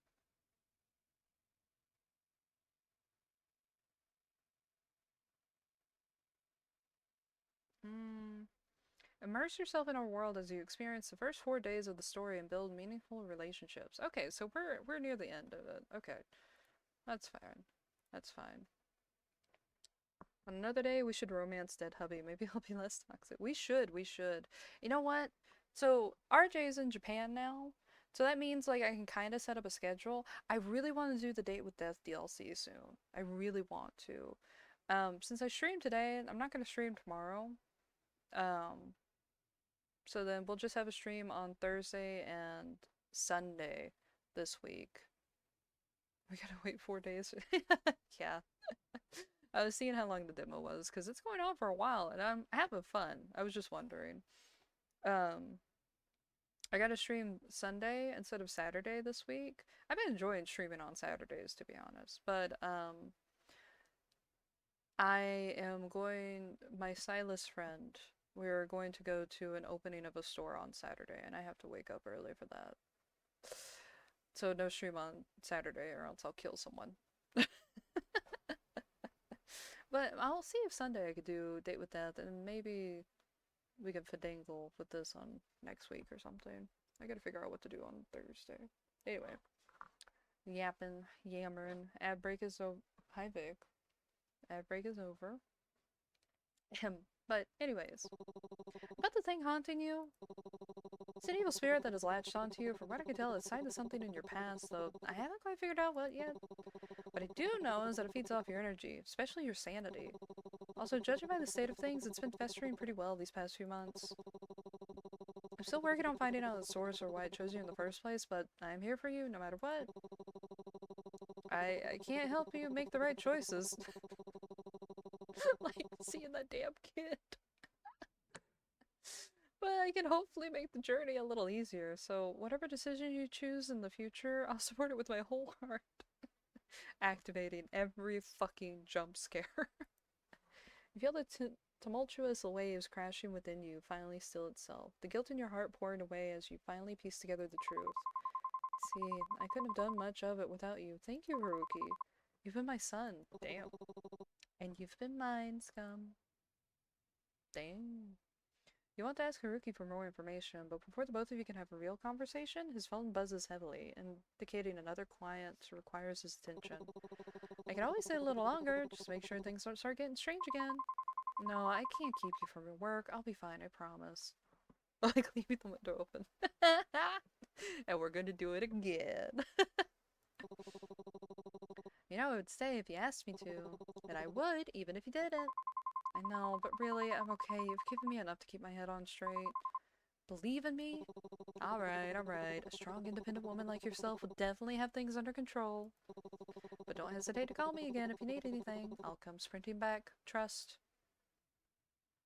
You say your goodbyes, and once he's gone, your gaze falls to Kazuki's altar. His framed picture, still and silent, gazes back at you.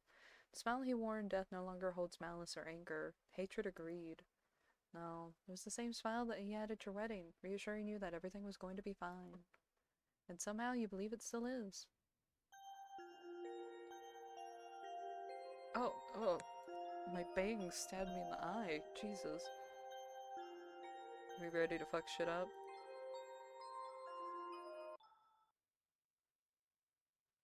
The window remains closed. Do you really want to open the window after what happened yesterday? Okay. Look me in the eye, look me in the eye. We can get through this. We can get through this. We could do it. We could do it. Does it even give us a choice? Okay. We could do it. We could do this. Look me in the eye. Prepare. Prepare for the worst.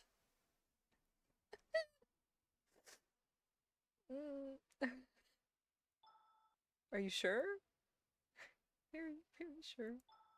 Are you really very sure? I'm closing my eye. You have to go clean.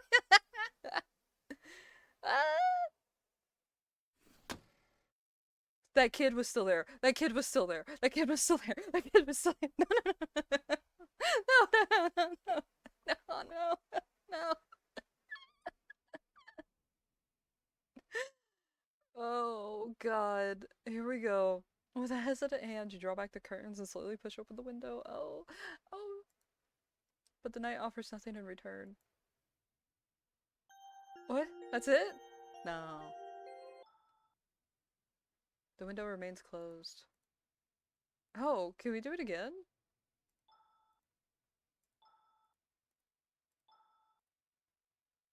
Yeah, the kid keeps being there. What? Ooh, that's a.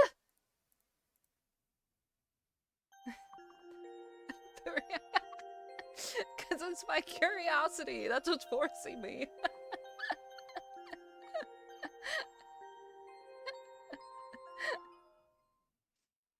shrine feels different today. An unshakable, uneasy presence lingers in the air. It's that quiet, lingering sensation, like something is just slightly out of place, yet you can't grasp quite what's wrong. But in the end, this is still Kazuki's shrine. It holds the weight of his past and the complexity of your feelings, whether they lean towards resentment or something softer. No matter what, it's still Kazuki. You leave incense for Kazuki, hoping it might ease whatever lingering resentments still remain. We went over the, I guess it's just default script. Yet after days of doing this, doubt creeps in. You're not sure it will make a difference, and still you do so anyway. As you bow your head in prayer, guilt lingers an unshakable weight pressing against your heart. No matter how much you do, it never feels like enough, not after everything that's happened, not after the past few days. You tell everyone you're fine, that you're moving forward, but deep down you know the truth. Then, just as doubt threatens to consume you, a familiar scent drifts through the air, warm, unmistakable vanilla, curling softly through the house from nowhere at all.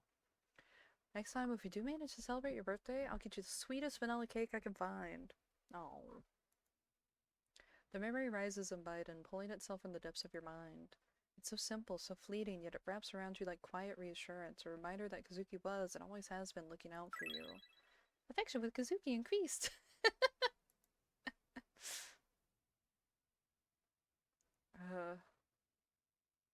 We did find it. Whatever. I think that's kind of fucked up. You've been so strong, holding everything together so well, but you don't have to keep struggling like this. Wouldn't it be easier to let go just a little? You don't need to rely on something so fleeting. Is this... Ooh! What a save. Thank you. Proper rest, just one peaceful night might make it all you need. Do you still want to play the rhythm game? Yes? Don't do a jump scare with my Miku! We'll do Meltdown, because we haven't done that yet, I don't think. Don't jump scare me here. This is my safe space.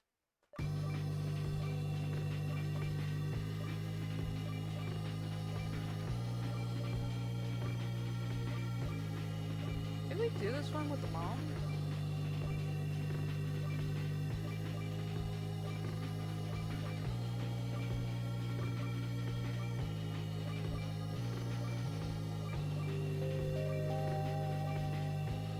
I like this one. Ah!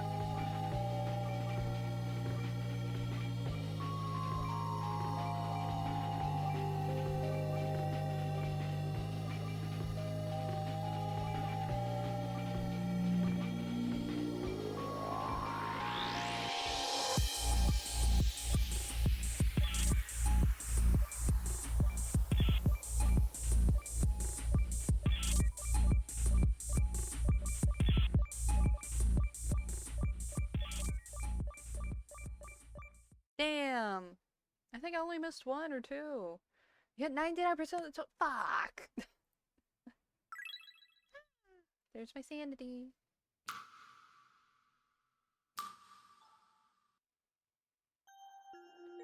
Okay, let's go to the bedroom. Your phone buzzes with a notification. It's from Mom.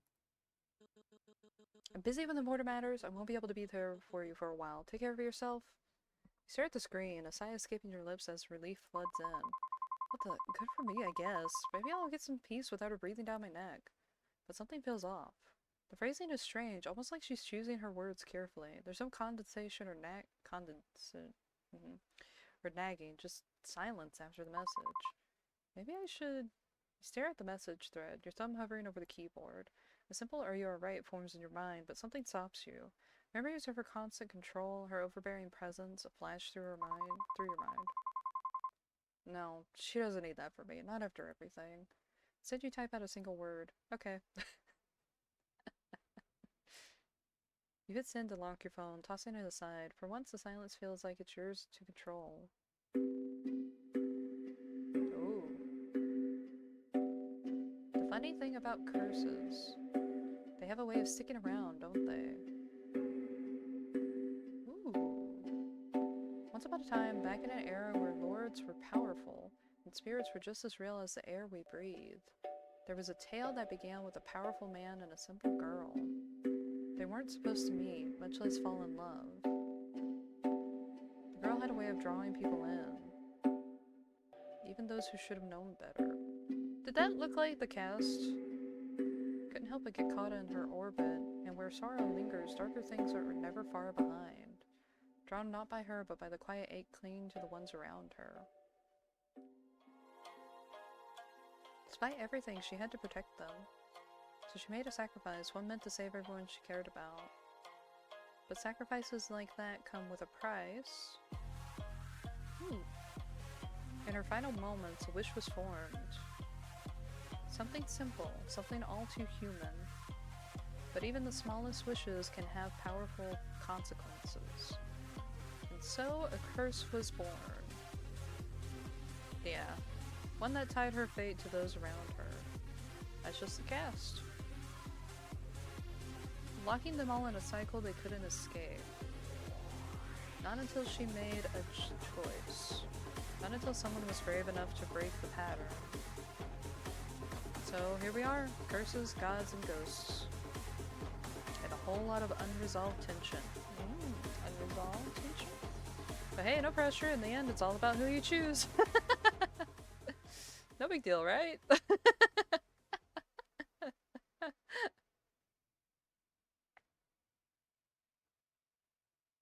End of the demo. That was fun! I enjoyed that a lot. Okay, so there wasn't a lot of horror in that, but I think there was an okay amount of horror. So, like, compared to Urban Myth Dissolution Center, which made me depressed as I played through it, and it was technically filled with horror, but it was just bland and not that inspiring for the first. Yeah, we'll dance to that. Yeah.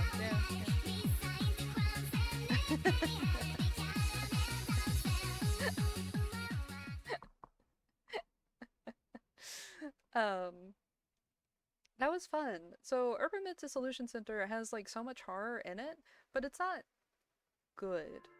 It was very— oh, that just brought it to the menu on its own. Oh, my leg.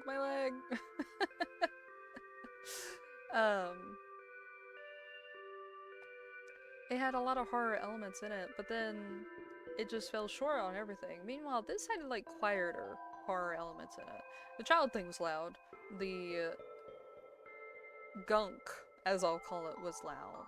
But there's a lot of horror elements of like the reality of living in a abusive relationship with a narcissistic mother, and the reality of things being completely out of your control, and like all the ways that the guilt was strangling her and everything. That's horrific to me. Having to rely on Miku as the light of our day. The horror of the one person that we're supposed to trust after our lover's death, like the new stand-in lover, Ryota and everything, just absolutely falling for whatever bullshit our mom was spewing. The cultist was scary. There was just a very quiet scary. But I think this had some nice horror elements in it, and so I'm interested to see. Yeah, you're right. So I think the romance with Rin kind of like immediately swung through, but to be fair, we were immediately flirting and teasing with him, hardcore. So of course, like, the game responded in kind with that. But they didn't feel forceful. Like, Haruki is definitely kind of like just a fun flirty guy, but not like sleazeball flirty or a guy who sleeps around flirty. He's just like a businessman and he's trying to be like, oh yeah, but he's friendly. And like if you respond seriously, he's like, oh, okay, and he's like, seems to genuinely want to help and everything in the meantime. Ryota, even though Ryota is supposed to be like our new matchmaking thing, he didn't shove it all on us or anything like that. He's just there in existence. I feel like there's a fourth person. Kazuki doesn't count because he's haunting our fucking apartment, even though it's not him. I'm wondering if something was slipped into the shrine. I'll be honest that I don't know how much shrines work, especially like Asian or Japanese based ones. I wonder if something was slipped in there, and that's why it seems like the incense doesn't help. Like, when we didn't have incense, it seemed to respond fine, but when we had incense, it seemed like it was scary and stuff. I guess the incense could be that we're acknowledging all the guilt that we have. versus when we don't have incense, it's because we've been busy living our life and not being bounded by guilt over our dead husband. So that might be why it wasn't like so crushingly, because we went out and did other things to the point where we couldn't buy that incense. So I wonder if it's either that or if there was something snuck onto the shrine, and so when we keep praying to it, it's accidentally like technically praying to that thing, and that's why it's so bad. But well, to be honest, we don't know if he's horrible or not. He could be brainwashed and horrible. He could be the type of person who's like trying to be like, oh, listen to your mother. You should listen to your mother because you should respect your mother. There's not a lot of mothers left in the world. Like that kind of bullshit about like, oh, you should always respect your blood. And then he's like, oh, but she helped my sister. There's no way the things you're saying are gonna be true. I think you're just having like normal spats with your mother. And then you finally get into a relationship with him and he just gaslights you as much as your mom did. No. He might be nice, but no. Yeah, maybe something's wrong with the shrine. Yeah. Maybe like on the other side of the photo, there's like a secret photo. To someone we shouldn't pray for. And then we had the Kami. Kami just means God, doesn't it? I don't remember. But I don't remember its name. But the thing that the cult people were talking about, we definitely got a visitation from that in our dreams. So that doesn't help at all. It would be interesting if there was something snuck into the shrine, because that would also explain why there's so many weird hauntings in the apartment, you know? But I think that was fun. When this gets full release, I probably won't be able to play it immediately. It depends. It depends on how much it is, and it depends on energy levels and all that. But whenever it does get released, I definitely want to play this. I think I will be willing to sink like 40 hours into this game. It's fun. Just maybe it won't kill my computer last time. Or next time.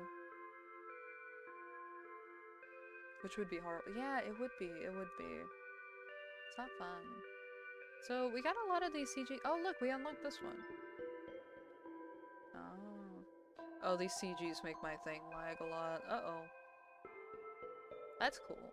I'm interested in that guy. We got that one. We didn't get this one.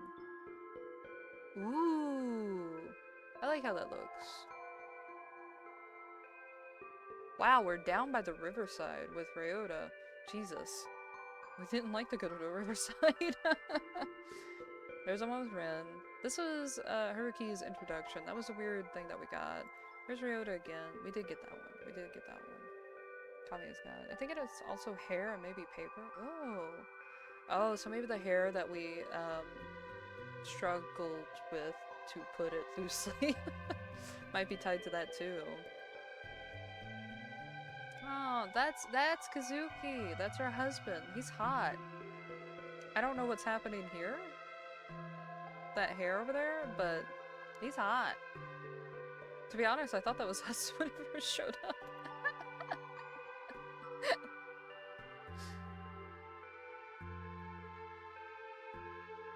That was fun!